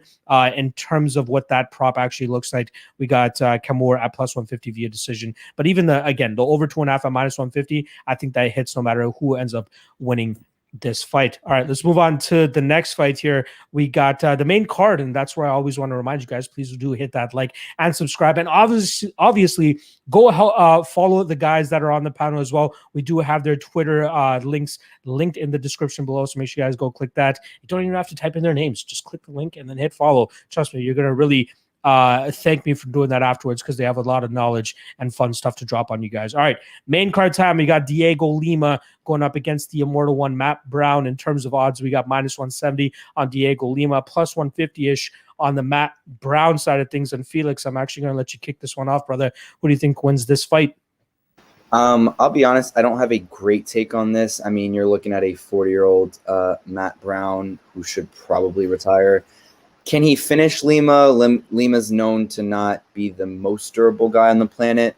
Sure, he can, but is a 40-year-old Matt Brown going to do so? Again, I don't really know. Plus 140 is not enough really for me to take that shot. Maybe if you're someone who feels like that could happen, then maybe take Matt Brown in the distance, or by TKO or whatever you want. I think Lima used to kind of be a mockery at one point in time. He's gotten a little bit more legit. His last time out against Bilal is nothing to be ashamed of. Bilal is legit, and probably one of the most solid guys on the UFC roster. But who's really Lima's best win? Court McGee, Luke Jumo. I mean, you're talking about a guy who's 15-8. So I really want no shares of. I will never bet Lima at a favorite price in my entire life. Do I want plus 140 Matt Brown, 40-year-old Matt Brown? Probably not either. So I think that the best decision for me personally is a pass. If I had to pick, though, I'm definitely going to go with Matt Brown just because he is the underdog. And I do think that he can get an early finish. He used to have kind of legendary cardio at one point in time. That's no longer really the case. The Miguel Baeza fight was great. We know that Miguel Baeza is legit. But again, I don't really think Lima's the side personally, but maybe the other two experts will differ on this one. But give me Matt Brown if I had to make a pick. Plus 140 is where I stand. John, Diego Lima had a pretty stiff test after a 1.5 year layoff that he had taken coming in against Bilal Muhammad, who's obviously streaking at this point. Do you think Lima is able to reverse his fortunes from his last fight, or do you think the old 40-year-old Mr. Matt Brown is able to pull off the upset? Yeah, this is an ugly fight for me. I'm kind of with Felix. I don't really see a case for betting Diego Lima at like -175 or whatever he's at. I guess he could probably kick Matt Brown's leg to a decision win here. Maybe that's what happens. Matt Brown, I think, is live for a knockout. I think if you're going to embrace that side of it, I think the way to target Matt Brown is by KO1, because we've seen lately like his cardio is just really not there. Maybe through 2 rounds, he'll probably still carry a little bit of power as well. Diego Lima has been knocked out multiple times. If that chin shows itself, again, then Matt Brown can certainly put him out. But, I say it time and time again, I'm not in the business of putting hard-earned American dollars on 40-year-old dudes in a cockfight. So yeah, it's a pass for me. I think Matt Brown does have knockout upside, but more than likely Diego Lima probably stays alive, kicks his leg, wins a decision. But I think this is probably like the least exciting fight of the card, but hopefully I'm wrong. Maybe you guys could change my mind. Yeah, it could deliver in terms of entertainment value because Matt Brown, more often than not, in quite entertaining fights. But in terms of who's facing this time in Diego Lima, Lima could try to slow this fight down to his pace, where he's just kind of picking him apart from the outside. But like you said, John, this is not a spot that I want to go out there and back a guy like Diego Lima at -170 against a Matt Brown who still seems to have some power in his hands, right? He showcased it in the Miguel Baeza fight, knocking the mouthpiece out of Miguel Baeza in one of those exchanges, and was close to actually finishing him, but unfortunately comes up short. But this is not Miguel Baeza. This is Diego Lima, who's just, quietly putting together a 3-fight winning streak over guys like Court McGee and Luke Jumo. I can't recall the first name off of that, but then goes out there and loses to Bilal Muhammad. But I'm going to chalk that up to a layoff and obviously the style of Bilal Muhammad, which is hard to deal with for a lot of fighters. And not to mention, it seemed like his cardio fell off a cliff in that second round. But I think that he'll be able to endure what Matt Brown is bringing to him. I did see somebody in the chat say the kryptonite of Matt Brown is that body shot. It's been a long time since we've seen him cripple or get crippled from that body shot, but that definitely is still there if Diego Lima wants to target the body. but something that we've seen him target time and time again is that calf kick. And if he's able to establish that pretty efficiently here against Matt Brown, we've seen it work in the Miguel Baeza fight as well. If Diego Lima could do even 50% of that, I think he'll have a solid amount of success here. And I do think this fight actually goes over as well. I do think we see a decision here, and I do think it's going to be Diego Lima that ends up outpointing Matt Brown in this spot. But just like John, I'm very not confident in this spot. It's very difficult to truly see this one and the Casey O'Neill fight truly have me scratch my head in both of those fights. But I am going to go with the favorite here. No way am I putting my money on this. Definitely not. Even with fading a 40-year-old Matt Brown, Diego Lima is just not that guy that I want to be doing it with. So I'm going Diego Lima and Diego Lima by decision. Christian, bring us on home. How are you feeling about this matchup? Man, I'm going to have to listen to this tomorrow and count the amount of times you guys said decision and I said knockout because Matt Brown's coming in there with those Matt Brown elbows early. Like, I always look at strength of schedule. You could call it like, MMA math or this or that. But, Court McGee, Matt Brown would be a banger probably. But that's what he should be fighting. I don't think Diego Lima is really super skilled anywhere. He doesn't have a glass jaw. It's more like porcelain, a little bit stronger, but not much. It hasn't shown itself lately, but yeah, because Bilal Muhammad doesn't knock out anybody. Luke Jumo doesn't knock out anybody. Court McGee hasn't finished anybody in 2 decades with some creative number work there. But yeah, I don't even know who Sela Priest is. I'm going to be honest with you guys. So it was definitely an upset when that happened. That was for sure. Okay. Yeah. That was right before I really got into the game. That vicious, Matt Brown won that first round versus Carlos Condit, right? And then that first round versus Baezi almost finished him. And I think we're going to see Lima's jaw again, his porcelain jaw. And Brown turn it back to glass. I'm on. You guys are so much on the overs and decisions. It's like Brown like plus 375 or something by a knockout, and then John said, round 1. It's like take it. Like bet that. Even if you're betting, just take Diego Lima and Matt Brown. So all right. Yeah, there you go. My guy Christian is quite indecisive regarding this matchup, but I don't blame him because it is a very difficult matchup to break down for sure. All right, let's move on to the next fight here. We got Wellington Turman going up against Bruno Silva. Bruno Silva obviously coming off a USADA suspension before he even made his UFC debut. In terms of odds, we are getting some love in on Turman. He's sitting at plus 120 and minus 140-ish is what, minus 130-ish is what Bruno Silva's sitting at. John, I'm actually going to get you to kick this one off. What do you think pulls off the victory here? Yeah, I think this is another good dog spot. I played Wellington Turman at plus 126 for a unit, and then half a unit by submission at plus 550. I think there's been a lot of chatter through the FTN Discord and through this other Discord that I'm a part of with Jonah, the John Stargarian, that group, SWR, Danny Lag, shout out to those guys. But there's been a lot of chatter this week about did people confuse this Bruno Silva with the flyweight Bruno Silva? Because honestly, the line movement in this fight made no sense to me. Wellington Turman opened at a minus 170 favorite on a bunch of books, and all the Bruno Silva money came in. And this Bruno Silva, the middleweight Bruno Silva, hasn't fought in 2.5 years. He's coming off a USADA suspension, and he's kind of a front-running KO1 guy or bust, in my opinion. So, and whereas Wellington Turman, obviously didn't look good getting starched by Andrew Sanchez. But aside from that, I don't think the kid's that bad. He's pretty well-rounded, black belt in Muay Thai, black belt in Brazilian Jiu-Jitsu. And we've seen he's gonna look to get the fight to the mat. He's going to use that pressure, that cage control, peel the guy to the ground. He has decent grappling as well. I could see him doing that here against a guy who is super powerful. As much shit that I kind of talked on Bruno Silva, he is very dangerous, and he's very dangerous early in the fight. I think 16 of his 19 wins have come by knockout. The majority of those are in the first round, and he does have some notable wins too. It's not just all cans. He's the former, shout out to Nick in the chat, says former M1 global champ. he beat Shlomenko, if I could say that right, Frolov as well. So he's got a couple decent wins out there.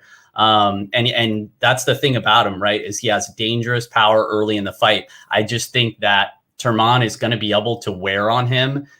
He just has to avoid that early power, and the grappling of Bruno Silva is a clear leak in his game. All of his losses have come by submission outside of one DQ for an illegal strike. So I just think Wellington Turman has the wrestling, he has the grappling, and he has the control. He's going to be able to control where this fight goes. So I like the dog shot plus 126 and then half a unit by submission at plus 550. I like it. And one thing that I do want to hammer home, especially about those Shlomenko and Frolov wins, he was coming into those fights as a plus 490 and plus 450 underdog. So that just at least goes to show what people are thinking of him going into those fights. But he was able to pull off the upset, so that definitely has to count for something. But I do think that he's going to run into some trouble with Wellington Turman here. So I am on the John Kelly side of things here too, in terms of Turman landing takedowns, being aggressive on top, possibly working for submission. I don't mind that prop that you dropped on us, but I do ultimately think it's going to be him just grinding him out and then eventually winning this fight by decision. It is a little bit of a concern with him getting knocked out by Andrew Sanchez last time around, but I do think that he should be able to overcome that. I do think that we could see a slight maybe a slight decline in the power of Bruno Silva in terms of whatever sauce that he was on before coming over to the UFC. That could potentially play an issue here for him. Maybe even with his cardio, who knows how that impacts him. And especially if anybody gets popped by USADA, right? A lot of it comes down to the confidence thing that a lot of these fighters have. They need that crutch of having that extra little bit in their system to push them over the edge. And if they don't have it anymore, then we probably see them start to falter. And I do think that we see that here in this fight against Bruno Silva. I do like the dog as well. Again, like I said, I think Turman grounds this fight more often than not, and I think he actually pulls off a decision. And I think his decision prop is actually quite nice. It's sitting at Turman by decision is plus 360. I like that spot a lot. I think that's a really good little sprinkle. If he's not able to pull off that submission, he'll more than likely at least grind this out over 15 minutes. I know, I think Christian actually pointed to it a little bit earlier, saying that he heard the word decision a lot. I have at least 9 out of 12 of these fights going to decision. So I think it's going to be a long card. So make sure you guys strap yourselves in. So the pick for me is Turman by decision. Christian, I'll actually hand it off over to you. Do you think the knockout artist gets a knockout, gets his 17th knockout, or do you think that Turman grinds this fight out or possibly finds a submission?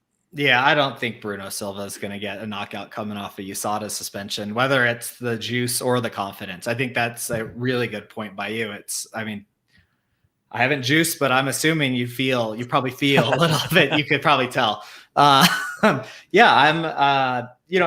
I don't watch much. Tape's not really my thing. Like, I know that's like a lot of people, that's what they do. I don't, but I was like, I'm like, who is this guy? Cause like I said, 2 years ago, I didn't know who, a different fighter was. And so I just watched a little bit and I was like, this guy cannot stop a takedown. And then you got Wellington Turman coming at him, who's really good at takedowns, attempts a decent amount of them, good at submissions, and actually is a decent striker. I could definitely, it's like, although I do agree with, a decision is most likely here, but like John said, that if you can get him plus 350 to plus 500 via submission, I think that's a great line.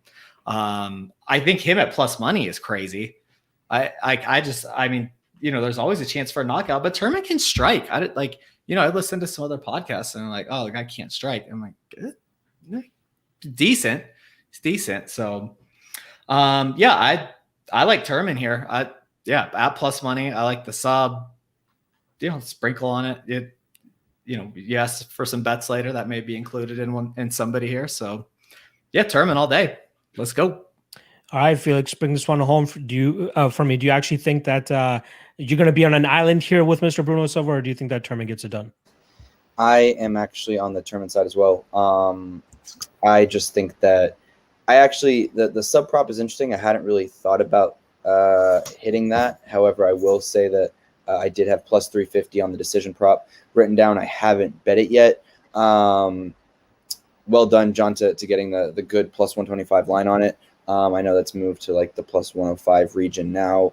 I haven't bet anything yet on this. Plus 350 was the only one on the decision prop that I had that I was looking at. I'll probably bet it straight up now that I'm hearing you guys talk about it a little more. Might check it out a little bit more tonight and tomorrow morning. But yeah, I think you guys kind of put it perfectly. For me, it's either Bruno by knockout, but I'm not really convinced that he can do that anymore. And plus 200 is not a good enough price for me to hit that. I do think that, if Silva is able to survive, plus 350 by decision, if it goes to decision, is kind of a lock. I don't really see how Silva's going to win a decision there. So I always love those props because, when you're rooting for a finish, that's sometimes can get a little bit dicey once you get to the second and third round. But you're definitely happy that once you get to the end of the second and the beginning of the third, when it's a pretty clear 2-0, and you're riding a plus 300, plus 350 ticket, that always feels good. So I'll probably hit a little bit of Turman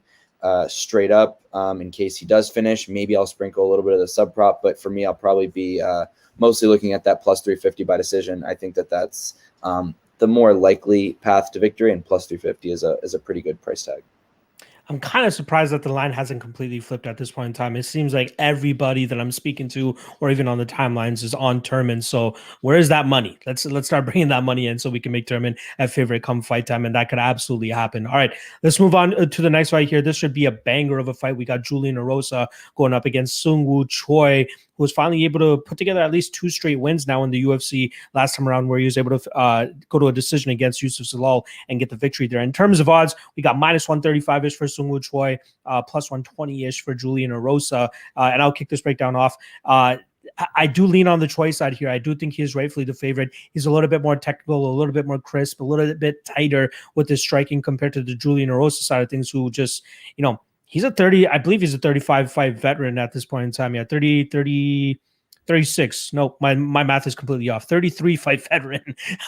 And I think that doesn't really show, right? Like when he throws his strikes and stuff, it seems like he has his own style of striking, the Juicy J type of striking, which is like hands down. And a lot of his shots come from just winging his shots. He just like whips his body in one direction and just lets his hands fly. And it works out for him, right? He's been able to win at least 25 of his 33 fights. So that definitely works out for him in that aspect. But I think he's going to run into some trouble here with a much more technical striker in Seung-Woo Choi. Whenever Erosa is going to be swinging those shots, he's going to be getting dinged up by the straighter and cleaner shots that are going to be coming his way from Choi. My question mark is, how is Choi going to deal with the wily veteran style of Julian Erosa? Because he is wild, he is chaotic. He starts off pretty strong, just as we saw in the Nate Landwehr fight last time around. And Choi did seem to slow down ever so slightly against Yusuf Zalal in their fight in that third round. So maybe that's another spot that Julian Erosa could possibly take advantage of. He did start to wear on Sean Woodson later on in their fight, eventually locking up that Darce choke finish. But I do still find myself coming back to Seung-Woo Choi just being the cleaner and crisper striker, improving takedown defense. So I'd be very surprised if Julian Erosa is able to get this fight to the ground, or at least get himself into a position where he gets his jiu-jitsu game going, which I fully expect to be better than Choi's. But I just don't think he's going to be able to apply it effectively enough here to find the tap here against Seung-Woo Choi. So I'm going to be going with the Choi side. I could see violence in this fight. I could see a potential under-hitting, but the side that I'm also ultimately going to be going with is Choi by decision. Once again, I do think that we'll see Erosa eat the shots. I do think that we'll see Choi, be, again, very disciplined, just land the better strikes, land the more volume, don't throw super or too much into his strikes so he's not off balance, or that Erosa can take advantage of anything like that. And I do think that we'll see Seung-Woo Choi, the majority of his success coming from countering the more wild style of Julian Erosa, especially when he overextends on a lot of the strikes. So I do think that we'll see Choi land the better strikes. So once again, I'm going to go with Choi, and Choi by decision at plus 240 is definitely calling my name, because I do think that there's some value there. So I'm on the Choi side by decision. Christian, how are you feeling about this one? This is going to blow your mind. I'm on the Choi side via decision also. Shit. Yeah. I worry about, Erosa coming out, because he can be a little wild. He's aggressive, unconventional, and Choi is like really structured. I think like the better boxer. Erosa gets rocked, but it's like Gaethje gets rocked too, and most of the time, like, you can recover. Some people can just do it. I guess it's pretty unfair to compare Erosa and Gaethje, but your breakdown was like perfect. You kind of took the words right out of my mouth. I agree with you 100%. It's how I see the fight going. I'm betting. I'll probably bet the over. I'll probably bet the over end. So that right now. Oh yeah. The over 1.5. I'll parlay that over 1.5 minus 230. So I'll parlay that with something. I'll find something that's around the same, just make it even money. But yeah, your breakdown was perfect. Like, just Perfect. I love it. Yep. That's always great. And I do just want to confirm here, my guy James Beck is saying 12 fights, 12 decisions. I actually said 9 of those fights are going to go to a decision. That's what I believe. So not all 12. I don't think it's going to be that long of a night, but just 9 fights. Felix, I'll bring it on over to you. Who do you got between Choi and Juicy J Erosa? So I actually am going to go with a fighter to finish in Julian Erosa here. I think that, in my opinion, Choi is really nothing special. I did bet him against Zalal, but shout out to Jonah if he's watching. He knows that I have a deep hatred for Zalal. Not because him as a person. I think he's a fantastic person. I just think he's way overrated. At this point in time, I think he has some potential. I think he's still super green, but I do think that Choi, in his last fight, Zalal is pretty hittable. So I'm not really all convinced that Choi is really that good. I think Erosa has been getting better. I remember at one point in time, for people who have been watching MMA for a while, he was glass chin Erosa. He was just he got head kicked by shout out to Julio Arce. Head kick finished by Julio Arce. And he just kind of seemed like he couldn't really take a punch. But in his last fight, especially against Nate Landwehr, who's actually generally been a pretty tough guy, he just came out with full chaos, looking like it was round 1 or nothing. And for me, I think that that's interesting. I think that plus 330 in the decision is interesting. Erosa 7-1 by TKO or KO is interesting. I know he's got a legit ground game and can sub him. So that's why, if you want to make it a little safer on yourself, plus 330 in the decision. I think that Erosa, I'll have shares of Erosa straight up. Erosa, I haven't decided if I'll go by TKO or in the decision altogether. But I just think that Choi is, again, really nothing special. I think that if he hadn't beaten Zalal, who's, in my opinion, kind of always overvalued in the markets, you'd probably see Erosa. This would either be a pick'em or Erosa, maybe a slight favorite. So that's just my take. I imagine some people out there disagree with that. But if you give me 7-1 on Erosa by TKO, if he comes out the way he did against Nate Landwehr, it looks like he was going for TKO there. So, and 2 of the 3 losses in Choi's career have come by finish. So it's not that he's not susceptible to getting finished. And in a wild cage fight with a wild man, I'll take an underdog play. Yeah, John, this is actually going to be the 3rd stint for Julian Erosa inside the UFC. The last time around, he won on the Contender Series by knocking out Jamal Emmers, and then goes on a 3-fight skid, losing to Devontae Smith, Grant Dawson, Julio Arce. Shout out to Tiger Showman's Julio Arce there. Then goes to Cage Sport, beats a guy named AJ Bryant, and quickly finds himself back inside the UFC. And this is probably his most successful stint so far, right? Two wins, 2 knockouts, pretty highlight reel-esque type finishes. How do you think he gets it done this weekend, if you think he gets it done at all? Yeah, I also bet Choi in his last fight against Zalil. Choi, former Muay Thai world champion. He is a good striker. I think both guys have good power. I think both guys are capable of winning by knockout here. I think this is one, I agree with you, Locke. I think your breakdown was on point. I think we're going to see some violence, though. I think this one ends with a finish. I think both guys could win via finish. And it's funny because they're both I think they're both good strikers offensively. I think Choi's a little bit more technical, but both guys have finishing power, and they both sort of lack the defense. Like, you watch Choi, he gets tagged in a lot of hits fights. And obviously Erosa does as well, because like Felix said, he'll just, go balls to the wall, complete disregard for his defense, and try to get that finish. So I think, looking back at multiple fights from these guys, they both like to own the center and they both like to push forward. So I think they're just going to meet in the middle until somebody drops. And I agree with you. I think Choi's been making improvements on his takedown defense and his defensive grappling. When he first came into the UFC, that was a pretty major leap for him. And multiple times now we've seen improvements, especially in that Zalil fight as well. So yeah, I think this one stays standing, and I think we probably see a knockout one way or the other. I don't hate taking a shot on the dog in Erosa, but I tend to lean with Choi just based on the durability. I think he's a little bit more durable and a little more physical, to where he'll be able to keep the fight standing and hopefully land a big shot and knock out Juicy J, Julian Erosa. Yeah, even though I see this fight going to a decision, I'm hoping that we get some violence here. I'm not going to be mad at a possible finish from either side, but this should be a striking battle for as long as it lasts. All right, let's move on to the next fight here. We got 3 fights left. We got Marlon Vera going up against Davy Grant in a rematch that nobody has asked for, but we're getting it regardless. Christian, I'll actually let you kick this one off. What do you think wins? Do you think that Marlon Vera avenges his loss to Davy Grant from 5 or 6 years ago, or do you think that Davy Grant just has his number?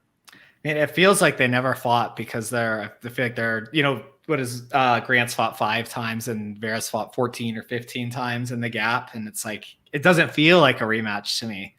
I hate this because I love Davy Grant. Like his fights are so fun to watch. He's so sloppy, so wild. Like I feel like I'm watching the Friday night fights instead of the Saturday night ones when he's on. And the key, his personality is, he's hilarious. I think his skill set is much better than his body doesn't look like he doesn't really look like an athlete. And I think that people sleep on him because of that. It's always something like that I've noticed. Like it's when he's just finishing dudes, and it's like in his quirky personality. But at the same time, Chito Vera just came off a fight with Jose Aldo. It's Martin Day, Jose Aldo. It's like that, the competition you're dealing with in your last couple fights. It's pretty crazy. It pains me. I really like them both, but I think that Chito has just improved so much. Even when he was there, that fight with Jose Aldo was 1-1 going into 3, and he got grapple fucked, which I didn't even know Jose grappled like that. I thought he was just a striker, but he just came off one of the facing one of the best in the world. And as much as I want Davy Grant to win this, like I want to see his post fight because they make me crack up. I just think Chito is more skilled at this time. I know your take on this. I had to listen to it like 3 times today, and I'm like, I want to side there, but I'm gonna stick with Chito. But kind of my money's on Chito. I think my heart is with Davy Grant. All right, we got one guy on the favorite here. Felix, you going to be with Chito avenging this loss, or do you think that Grant gets it done once again? I think that if I had a gun to my head, I'm going to pick Chito. However, I do think for me personally, this is kind of a dog or pass situation. I love Chito as a person and as a fighter. I've bet him most of the times he's been out there recently. That was a little bit heartbreaking against Jose Aldo, how that 3rd round played out. But I just think that overall, Grant looked pretty good against Jonathan Martinez. Chito Vera is super fun. He's durable. And I do think that, as we know, Marlon Vera always kind of starts slow and finds himself in these very close decisions. For that reason, if it's to go to a decision and it's going to be a close decision, give me the 5-1 Grant by decision prop. Chito is obviously capable of finishing. He's a really great fighter, kind of everywhere, super solid. But Grant, he's no easy out, and I do think that he did look good in his last outing. So will I hit plus 170 straight up? Probably not. Do I want shares of Chito at minus 200, minus 220? Also probably not. If anything, I might play a little bit of Grant 5-1 by decision, because with these judges and with Chito's unfortunate past with judging, especially in that Song Yadong fight, it's he hasn't had the best of luck. And it's also, he's also kind of made life harder for himself, where he virtually always loses the first round except against Sean. And obviously he finished, and we know how that played out. But again, he kind of always makes it so that it goes 1-1 going into the 3rd. And if Grant outlands him, or for some reason Grant is up 2-0, then you're looking at a 5-1 ticket going into the 3rd round, which I will take in 100% of the meetings of any fight on the planet. So that's kind of my take on it. Dog or pass. If you want a little action on it, 5-1 Grant by decision, I think is interesting. And that's kind of where I stand on it. John, I was very surprised at the opener on this with Marlon Vera all the way up at minus 285. He's gradually come down to that minus 190 range. First of all, do you all agree with the opener? And second of all, who do you see winning this fight? Yeah, I think anyone that got in on Grant in the opener, that's some pretty sharp money, because I do think Vera, like, obviously he's made a ton of improvements since the first fight. Don't see either guy getting 30-26 here. I don't think anybody does. But yeah, so it's like, has he made enough improvements to justify being a -250 favorite, or now even at -200? I'm not super convinced, because, you know, you guys all brought up some really valid points. Like, yeah, I love Chito Vera as well, but he's a slow starter. He relies a lot on finishing. He's not the best round winner. And especially starting slow, like if he drops the first round, then we're really either relying on him to finish or to just come from behind. David Grant's not a terrible fighter either. You know, he'll mix in the takedowns. I think he could take Chito down. I don't think he'll do it as successfully as the first time around, because of all the improvements that Chito has made. This is a tough fight for me. I ended up passing. I totally get the dog play. I know a lot of people, a lot of sharp people are on Grant as a big dog here, and I totally get it. I just, for whatever reason, I couldn't come around to take a shot. And maybe it's just my Chito bias, because I do like Chito Vera. I guess I lean Vera, but, you know, I could see this being a super competitive fight. So I guess in a way I sort of made a case for the dog in Davy Grant. Yeah, I don't know where you can find anybody out there that truly hates Chito Vera, right? I think everybody likes the guy. You know, has a good, obviously, life story and all that, and you'd really want to root for him. But I've always thought that he's been slightly overrated. Like, a lot of people put a lot of stock in him, and I truly don't think that he's really up there. Like, the fact that I got Jose Aldo around like -150, -160 in their last fight, I was more than happy with that. Obviously, it did get a little bit icky going into that third round, considering it was 1-1 going into that third round. But when have you ever seen Jose Aldo grapple fuck somebody? That's just never happened. So for him to go out there and backpack Chito Vera for the majority of 5 minutes, or the last 5 minutes of the fight, is very concerning. I still do believe that David Grant, a lot of people are thinking that he's just falling in love with the striking and he's just strictly going to go out there to strike. And that would obviously be a very bad move against a guy in Marlon Vera who probably has more tools on the feet. I do think that we'll still see David Grant mixing those takedowns. He still seems like he seeks it every now and then, just as we saw in the Gregory Popov fight a couple fights ago. And even though he has knockout power, Marlon Vera is very difficult to put away. Never been finished in his career. And I believe, I think I saw a statistic somewhere. I got to confirm it. Maybe you guys can do that for me. But he's 1-5 in terms of decisions. More often than not, he's going out there and just winning by finish. And I think that David Grant is going to be kind of difficult for him to put away. In terms of the way to put away David Grant, though, is by submission, right? Since the Marlon Vera fight, he's been submitted twice, albeit Manny Bermudez, I think, is a very high-level jiu-jitsu player. We can make all the jokes about him not making weight, but the guy is still a really good jiu-jitsu player. And then the Damian Stasiak one kind of makes me scratch my head a little bit, but still, I do think that Marlon Vera could present that type of threat. Thank you, Christian. I appreciate that confirmation there. But in terms of how this fight plays out, I still do think that David Grant is going to lean on a similar game plan to what he had first time around, which is, you know, strike for a little bit and try to mix in the grappling and the takedowns, because I do think that still is the weakest part of Marlon Vera's game, especially when he's dealing with somebody with crushing top pressure and is able to kind of control him in those situations. And I think that David Grant can still do that. Now, there's obviously the level of experience, right? We're talking about Marlon Vera, like Christian talked about, 13, 14 fights since the first time that they fought, whereas David Grant has only fought about 5 times. Apparently, David's just doing it for the fun of it, right? Like, he doesn't really have a lucrative reasoning to actually be fighting. Apparently, he has a very successful restaurant out from where he's from, so he doesn't really care about fighting too much, but he still goes out there and fucking fights his heart out, man. And we're definitely be seeing it in his last 3 fights, where he's been able to knock out 2 of those guys.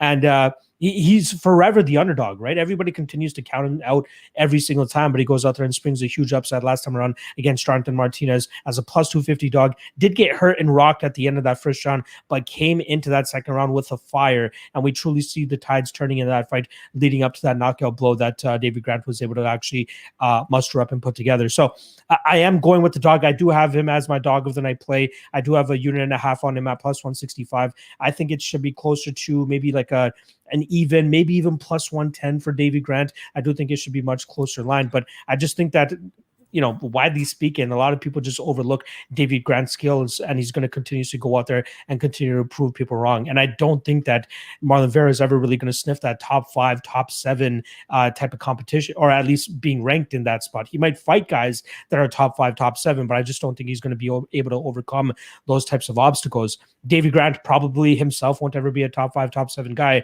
but I do think that stylistically speaking, he has Marlon Vera's numbers. So I'm going to be going with David Grant, and the spot that really perks me up a little bit is the Grant by decision at plus 440. Good Lord, people, what? What? Like, Vera's never been finished, right? David Grant, even though he has knockouts in his last 2 fights, he has won decisions in the past. So yeah, I'm going Grant, and I'm definitely going to have a lot of stock in that decision prop, as I do believe that there's a ton of value there. I believe, Christian, you already had your spiel on this matchup, right? Yeah, but I'll say he's already beaten by a decision. You can get him by a decision at plus 440. Thank you. Like, what? Like, even it's like, I'm on the Cheeto side, but it's like, we've already seen it once. And, rematches tend to favor the previous winner. So, all right, let's move on to the co-main event here. We got Alexei Oleinik up against Sergey Spivak. I believe Spivak is the second biggest favorite on the card. He's coming in around that minus 215 range. Payback on or comeback on Alexei Oleinik is roughly around plus 195. Christian, I'm actually going to let you kick this one off. Or sorry, Felix. Felix is going to be kicking this one off. Who do you got in this heavyweight slugfest or possible grapple fest? Sergey Spivak by TKO. I mean, I've made I don't even know if I'm profitable on betting Alexei Oleinik in the long run. He win. I mean, I kind of bet him every time, or not every time, but I've bet him and hit him as a dog multiple times over his unreal career. He probably has the most fights of any active UFC fighter. That could be true. I don't know. But he's obviously a legend in his own right. But I just don't think that he can really take a punch anymore. He's shown that he's never made improvements with his striking defense. He's there to be hit. If he can wrap you up and get that Ezekiel choke, you're in a world of trouble. But other than that, I really don't see any other paths to victory for Oleinik, and I think that, quite frankly, it's about time that he retires. So Spivak minus 230 straight up is not super interesting. Minus 140 even by TKO KO. Maybe you want to throw that in there, or throw that into a parlay with something if you're a parlay player, with something a little bit either earlier or down the card. But for me, I just can't really pick Oleinik at this point in his career. I don't think he's going to sub Spivak. I mean, if I was a head coach or a fighter going to fight Alexei Oleinik, I would literally say, I would train everything to not go to the ground with Alexei Oleinik, and you probably will win. So let's assume that Spivak has good coaches and somewhat of decent fight IQ, and I think that it's fairly straightforward on how he gets it done. So I will probably not bet anything here. Maybe if I'm super bored and don't want to watch a sloppy heavyweight fight, I'll throw a little bit of action on Spivak by finish or TKO.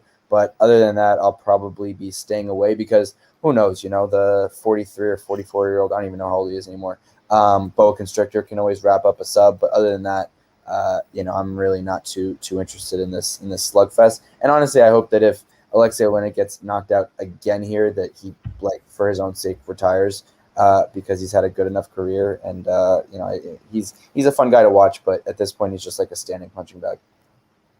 I'm right there with you. John, Alexei Oleinik coming into his 75th fight, if I'm not mistaken, at the prime and ripe age of 43 years old.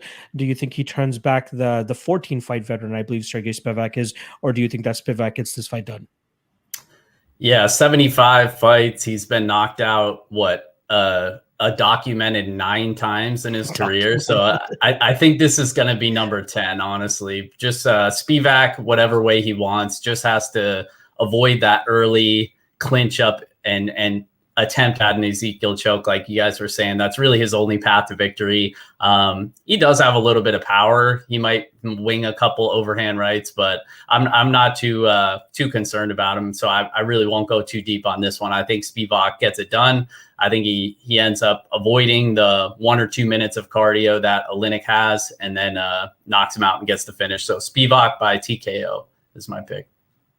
I like it. I'm going to be on the Spivak side here too, but I do think that he takes a little bit more of a disciplined approach. Similar to what Felix was saying, he wants to keep this fight away from the hitting the ground and hitting those grappling situations. But more often than not, when you see Spivak fight, that's kind of his MO, right? He takes guys down, he mauls them just like he did in the Jared Vandera fight. And I think that he's going to look to do that here, but just not super early where we have old man Oleinik nice and fresh. So I could see him kind of just playing it safe on the feet for about a round or so. I believe somebody actually just broke it down in the chat, but just keep it at range. Try to jab his face off, and then as Oleinik starts to slow down, then start to go back to that Sergey Spivak style of getting this fight to the ground and trying to get that mauling going on. I do think this fight actually hits the over 1.5, which I currently think sits at that plus money. I know statistics and everything favor Alexei Oleinik fights to go under 1.5, but I think in the dance partner that he has with Sergey Spivak here, who's obviously only 14 fights into his MMA career compared to the 75 that Oleinik's bringing to the table, he wants to be as disciplined as possible and not take an L to a guy that's going to be 44 in exactly a week's time. So I do like the over 1.5 in this fight.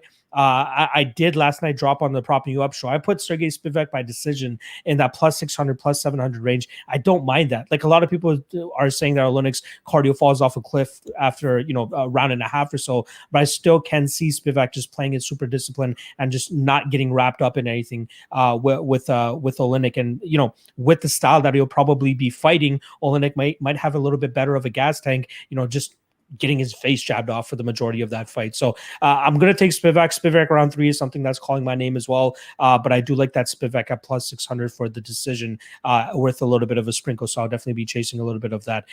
Christian, I'll let you bring this one home. You going with the boa constrictor, or do you think that Dracula, as I like to call him, Sergey Spivak, is able to pull this off?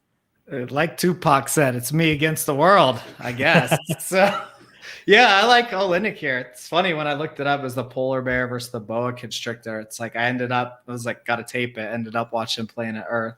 But yeah, I think that the Spivak's the only way to win is like, he's not a good range striker. Like, it's ground and pound. Like, he takes you down, he mauls him. It's like, does he want to take Oleinik to the ground? Like, does he want to get in his guard? I feel like we saw a very similar fight last week.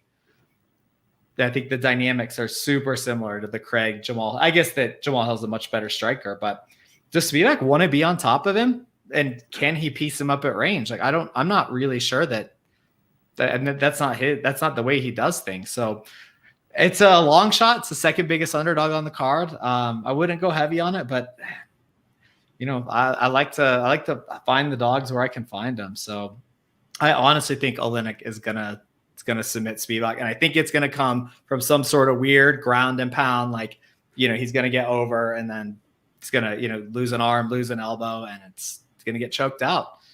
So yeah, if it goes past a round, we all know it's going to happen. All right. Look at Mr. Christian Costello over there on the island with Alexei Oleinik. But again, I'm never going to hate on anybody for taking a shot at dog odds. All right, that brings us to our main event, probably one of the toughest fights to call on the card, and the odds are indicative of that. We got minus 130, a little bit of love coming in on Dan Ige as fight week has progressed. He's sitting at 130, and we got Chan Sung Jung, Korean Zombie, around plus 115, plus 110. John, I'm actually going to get you to kick this one off for us. Do you like Dan Ige to finally get a win in his second main event slot, or do you think that Korean Zombie pushes him away? Yeah, I'm on the Ige side here. Played Ige for a unit at minus 110. I just think he's overall just a better fighter at this stage in his career. I think he's more well-rounded. I think Korean Zombie obviously has a power advantage, but that's really kind of it. I I think Korean Zombie's a really good grappler and an underrated grappler. So I think the grappling kind of nullifies itself here. And I think if it does hit the mat, and I'm not really convinced that it will, but if it does, I think it'll be Ige, the one landing takedowns. He's more willing to proactively wrestle, but I think he can win minutes on the feet. I think he's got good boxing. I think he's going to have a speed advantage here. And I think defensively, he's just a lot sharper. We saw it in multiple fights, but especially against Brian Ortega. Korean Zombie is just kind of there to be hit, doesn't move his head off the center line. And I just think over the course of 5 rounds, Dan Ige is kind of going to piece him up on the feet and be able to mix in the takedowns as well. So I just think, out of Pick'em, I think Dan Ige was clearly the side. I think at minus 130, I think he's still pretty clearly the side. Not sure how much value there is left. I'd probably play it up to maybe like minus 140, somewhere in that range. But yeah, I feel pretty good about the Dan Ige side here. So we'll go Ige by decision. I like it. Sorry, I said decision because I see the chats on tilt that you keep saying decision. So I threw out a decision for you, Locke. You're throwing them. You're throwing them for a whirl right here for sure. In terms of how I feel about it, I do like the Dan Ige side as well. I do think he actually has the chops to go out there and knock out Korean Zombie. Now, I know historically speaking, Dan Ige hasn't really been a crazy knockout puncher, and obviously just knocked out Gavin Tucker in his last fight. But I do think that he has the chops on a deteriorated. I absolutely butchered that word. Deteriorating Chan Sung Jung, Korean Zombie. I do think that his skill set is slowly starting to fall off, which is why there's rumors out there that if he loses this fight, it could possibly be his last one. And I don't blame him, right? Like, let's be honest. If that Hanato Moicano fight didn't end the way that it did, like if it did end up going the full 3 rounds, Moicano probably beats him, especially what we saw in that Brian Ortega fight, right? A lot of people, that was probably the most unpredictable way for a fight to go in that Chan Sung Jung and Brian Ortega fight. Nobody would have expected Brian Ortega to come out with that type of striking style and that much of an improvement between his fight with Max Holloway and obviously his next fight against Korean Zombie. But I do think that Dan Ige is going to be the faster guy here. I think his blitz attacks will catch Chan Sung Jung off guard every now and then. He's going to land the more damaging and impactful shots. I think both guys' ground games are really good. Obviously, we know Dan Ige is a black belt, and we obviously know Korean Zombie has some tricks up his sleeve, obviously being one of the first people to pull off a twister victory or twister submission in the UFC over Leonard Garcia. But I do think if this fight hits the mat, it does slightly have the advantage on the Dan Ige side. But I do expect this fight to play out on the feet for the majority of it. I do think he's going to get the knockout probably in the 3rd round. I think the KO prop is certain around that plus 400, plus 500 range. I'll definitely be looking to hit that. Let me just confirm that Ige by KO plus 300. So it has been taking a little bit of action. One little tidbit that I'm actually going to throw out there for anybody that actually does prize picks. They actually have Dan Ige's takedown set at 1. If you can hit the over there, I think there's some value there. You'll probably cash some prize picks slips if you're actually able to get some money down on that. But I do really like that spot. So Dan Ige over 1 takedown on prize picks. But in terms of an actual win, I am picking Ige. I understand why the money is slowly coming in on him. And that last fight was just not a good look for Zombie. And it truly doesn't even feel like his head is in the game anymore, right? Like even when he weighed in this morning, like just didn't even look like he wanted to fucking be there. And who wants to be weighing in half naked on a scale anyway, right? In front of tons of people. I completely understand that aspect. But it's a part of the job. You know, I mean, even at the press conference, he's talking about not wanting to have 5-round fights anymore. And I get it. You don't want to have to fight an extra 10 minutes and get paid the same amount of money as if you were fighting a 3-round fight. But you just see it kind of wearing on him. And then obviously those rumors out there that he's probably going to hang it up with an L this weekend. Not a good look, especially coming in against a guy like Dan Ige, 29 years old, still trying to carve out a legacy for himself inside the MMA world. Not a good look at all. So even stylistically speaking, I see Dan Ige getting to the punches a lot quicker. I think he's hella durable as well. So I don't think a knockout is going to bail out a Zombie victory anymore. And if this fight goes the full 25 minutes, I think we'll see the better moments from Dan Ige in this spot. And the more impactful strikes obviously coming from Dan Ige too. But I do actually think he gets it done probably in the 3rd or 4th round by KO. Christian, what are your thoughts on this featherweight main event? I think you guys changed my mind because I had one stat. Like, I have like my normal notes about the fighters, but the last time Zombie won outside of round 1 was on Fuel TV 3 versus Dustin Poirier. Wow. In 2015, 2012. That's the last time. That was like the thing I noted. And then your guys' arguments.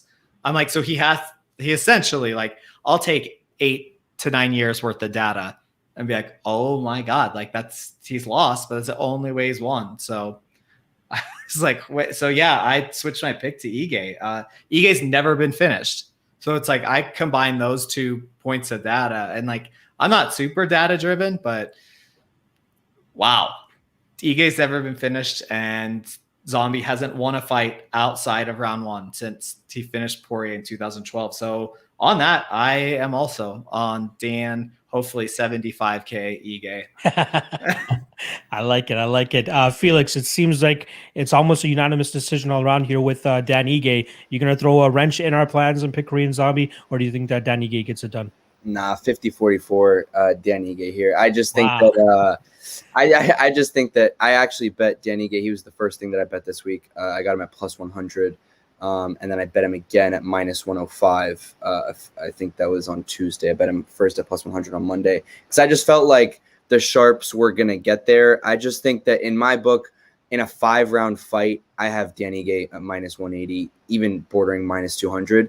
I think the only reason that Chan Sung Jung started as a favorite is because he's the Korean Zombie. He's a fan favorite. He's got flashy knockouts. But when you actually like boil down the matchup, Dan Ige has lost me a fuck ton of money in the past, and I hate the guy for that. But I'm hoping that today or tomorrow is the day that he makes it all back for me. I mean, you know, like the Edson Barbosa fight, in my opinion, Edson won that fight. I was also biased. I had Edson. Mirsad Bektic, I also had Mirsad Bektic. Gavin Tucker, I also had Gavin Tucker. So maybe I'm the wrong person to be asking about Dan Ige fights, but I do think that like when you look at it, if Korean Zombie, and Christian really made a good point, if he doesn't finish in the first round, I don't really see how he wins this. Dan Ige for me is like, I don't think he will ever be UFC champion. I don't think he's really a top 2-3 featherweight, but I do think he could crack the top 5. He always makes improvements. You know, he's obviously super well managed, has a great fight camp, works extremely hard. And it just feels like Korean Zombie had his moment to make a title run, and I'm just not really sure that he's there again. And I think that the UFC is giving him no favors if they want him to make a run for the title again in facing a guy like Dan Ige, who like to most like sharp MMA people is like a legit solid fighter. To most casuals, they're like, who's really Dan Ige when you fought the Yair Rodriguez's of the world and, you know, the Frankie Edgars and the Brian Ortegas. But for me to get outboxed by Brian Ortega when you're, you know, Korean Zombie, for me, that was kind of where I knew that, you know, he's tailing off. And I think that Dan Ige, again, as I said, is just making like really legit improvements. So then when you boil down the fight, it's like Ige is not getting subbed by Zombie. So let's throw that out the picture. And then striking wise, volume is on Ige's side. And I don't think that there's any chance that Korean Zombie out volumes Ige. And then you're right. I think like the wrestling side, I think that he can wrestle Zombie. And if not wrestle, he can, you know, kind of maybe push him up against the cage a couple times, you know, frustrate Zombie. And I just think that like Korean Zombie, again, he's a legend and I love the guy, but I just think that in this matchup, it's just kind of a nightmare matchup. If this was 3 rounds, I would say that the price is a little bit more right. And I still think that the price would remain around where it is now. But in my book, you know, in a 5-round fight, again, I just think that if Ige can survive the first round and he has a good chin on him, then I don't think that, you know, he really is facing much threat at all unless Korean Zombie goes like balls to the wall, kind of like the way he did against Dennis Bermudez. But again, that was round 1. So we don't know outside of round 1 what he's really capable of these days in terms of when he's winning a fight. So for me, Dan Ige is my biggest play of the week. I absolutely love him. And I think that even at minus 120 or whatever it is now, you know, John made a good point, minus 140, maybe up to there. I even think a little bit more. I also think for you degenerate parlay players out there, you know, throwing Dan Ige as the last piece of your parlay and then hedging out when you get to it is not a bad play either. You know, you'll probably get plus 2, 3, 4, 500 on your tickets, depending on what you're playing. And then, you know, you could always hedge out with a little, you know, to cover your stake when it gets to the final main event of the evening. So those are my thoughts on the main event tomorrow night. The last thing I'll actually add on this matchup, just a slight counterpoint, but I still do agree with Christian's approach in terms of, you know, we haven't seen Korean Zombie truly win outside of the first round, outside of that Dustin Poirier fight. He was close to winning that Yair Rodriguez fight, right? But that feels like a spot that he can actually go out there and pressure Yair the way that he did. I feel like Yair does have a very beatable style, and I think that Korean Zombie was showcasing it in that fight up until he got, you know, knocked out by one of the craziest knockouts I think we've ever seen. So he was seconds away from winning a decision there, in my opinion, but he comes up short there, and I do think he's going to come up short, just as I think all of us believe he's going to come up short tomorrow night and probably end up hanging it up. All right, last segment of the show that I love to do with you guys is give everybody's lock of the night play or their most confident play on the card. I'll actually kick things off as everybody gets their notes and shit together. Again, just one play, nothing worse than minus 250. Well, it could be a straight, it could be a parlay, it could be a total. I'm going to be going with the total here. I'm going to eat a little bit of chalk here on the minus 200 on the over 2.5 in Murata and Jandiroba. I really like that spot. I think the grappling is going to cancel each other out. We should get striking, we should get grappling, we should get clinching, we should get it all. But I don't think we're going to get a finish here. If there is a finish, it'll probably be Jandiroba by sub. But I do think that Murata has rounded out her skills enough, especially since that Rin Nakai fight. And she's now actually achieved her purple belt. I don't even believe she was a white belt back then. But I do think that she's rounded out a game good enough to nullify the BJJ black belt of Jandiroba. And I'm expecting that over 2.5 to hit fairly easily here. Christian, what's your lock of the night play for UFC Vegas 29? Well, I can't reveal the actual one because there's over a G on the line for that one. But you mind if I drop two? They're two parlays, So I got under 2.5 Oleinik fight, and then add Vera minus 109. Pretty simple there. And then for the plus money people, my people, Wellington via sub, Oleinik via sub plus 2105. Jeez Louise. If you enter that into the Lock of the Night challenge, I might have to go over there and slap your face. Anyway, Felix, what do you got for your Lock of the Night play? I think you already revealed it in the main event, but reassure us. Yeah, no, I mean, I wish I had something a little bit more exciting, but for me, it's Ige. And I do think that you made a good point about Ige finishing. And I think it really kind of comes down to where Zombie's chin is at and also where Zombie's desire is at. Because I think those two things are still a little bit of question marks. However, he does have the nickname Korean Zombie for a reason. And Dan Ige is, he finished Gavin Tucker, which was a surprise, I think, to most people, especially how that happened, myself included. But he's never been known to be a finisher of any sorts. So plus 240 on a guy that, by decision, again, people might go crazy for another decision prop, but plus 240 for Dan Ige by decision, I think is interesting because, again, I assume he's going to try to, survive rounds 1 and 2 where Korean Zombie is probably most dangerous. And honestly, I don't really think that feels like Korean Zombie is that dangerous. And then I just think for the rest of the night, he's just going to out-volume him. So, assuming that you're in round 3 or 4, and at that point, I imagine Ige's up. You probably feel good about getting a 2.5 to 1, plus 250 underdog price on the decision prop. So I think a good way of going about that is, if you like Dan Ige, then bet Dan Ige and then throw in a little bit of that decision prop. For the people out there that think he's going to finish, I actually don't hate that at all. Again, I really won't be surprised if he does, just because I really am not sure where Zombie's head's at. But yeah, for me, it's Ige all day, and I hope he can win me back the thousands of dollars he's lost me in the past. Trust me, I definitely lost a pretty penny on that Mirsad Bektic fight, so I do have a little bit of that was straight robbery. John, bring us on home. What is your lock of the night play or your most confident play for this card? Yeah, I think you guys already know I'd be somewhat of a fraud if I didn't go with my guy Nikolai here. So I'm going to go with Nikolai, plus 200. We ride. All right. I like it. Okay. Last thing I want to do here is at least spin around the horn, let these guys plug everything that they do. Again, their Twitter handles are in the description below, so you guys can just click that link and hit the follow. Trust me, you're going to enjoy what these guys bring to your timeline. Christian, what would you like to plug for the guys here? Yeah, I'm not much on Twitter, and I'm not a content creator. I'm not a professional bettor, but I'm usually just featured sometimes, usually pay-per-views and some prop shows on MMA Takes podcast. It's funny. It's definitely a little more, it's a lighthearted. We have a good time. I would check it out. Come say hi. That's about it. Yeah, you can follow me on Twitter, but I'm not. Yeah. I don't really use much social media. What's the reverse of plug? Because that's exactly what Christian is. Yeah, I mean, if you DM me, give me a week. I may be back to you. I post about once a month. But yeah, check out MMA Takes podcast. I really enjoy doing it, and that's my guy. He kind of got me into this, so and I'm on it sometimes. So, and I actually do win bets. So There you go. Perfect. Shout out to our guy Brian Petrie. He was actually on the Ultimate Weigh-In Show a couple weeks ago. One of my favorite guys on Twitter, and he definitely needs a wider platform because that guy is the shit. I actually really enjoy listening to his podcast. Felix, go ahead and plug any and everything that you'd like, brother. Yeah. Kind of similarly, I host a podcast that's called the Where's This Going Podcast. I'm way more active on Instagram. Follow me there at felix.levine.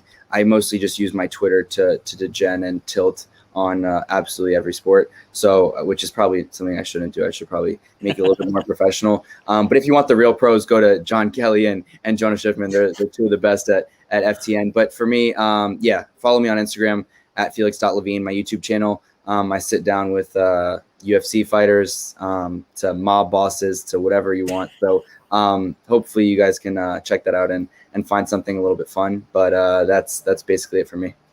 I'm glad that you finally corrected me because this entire time in my head, I've always been going Felix Levine for some goddamn reason. So I'm glad that it's Felix Levine that I can finally get it right this time. Yeah, make sure you guys go check out his podcast. I did check out the episode where you had Brendan Fitzgerald on. That was an awesome podcast. I'm sure it looked like he really enjoyed his time on there too. So shout out to you for putting that thing together. All right, John, bring us on home. Where can everybody find you for your takes and any other thing that you'd like to plug?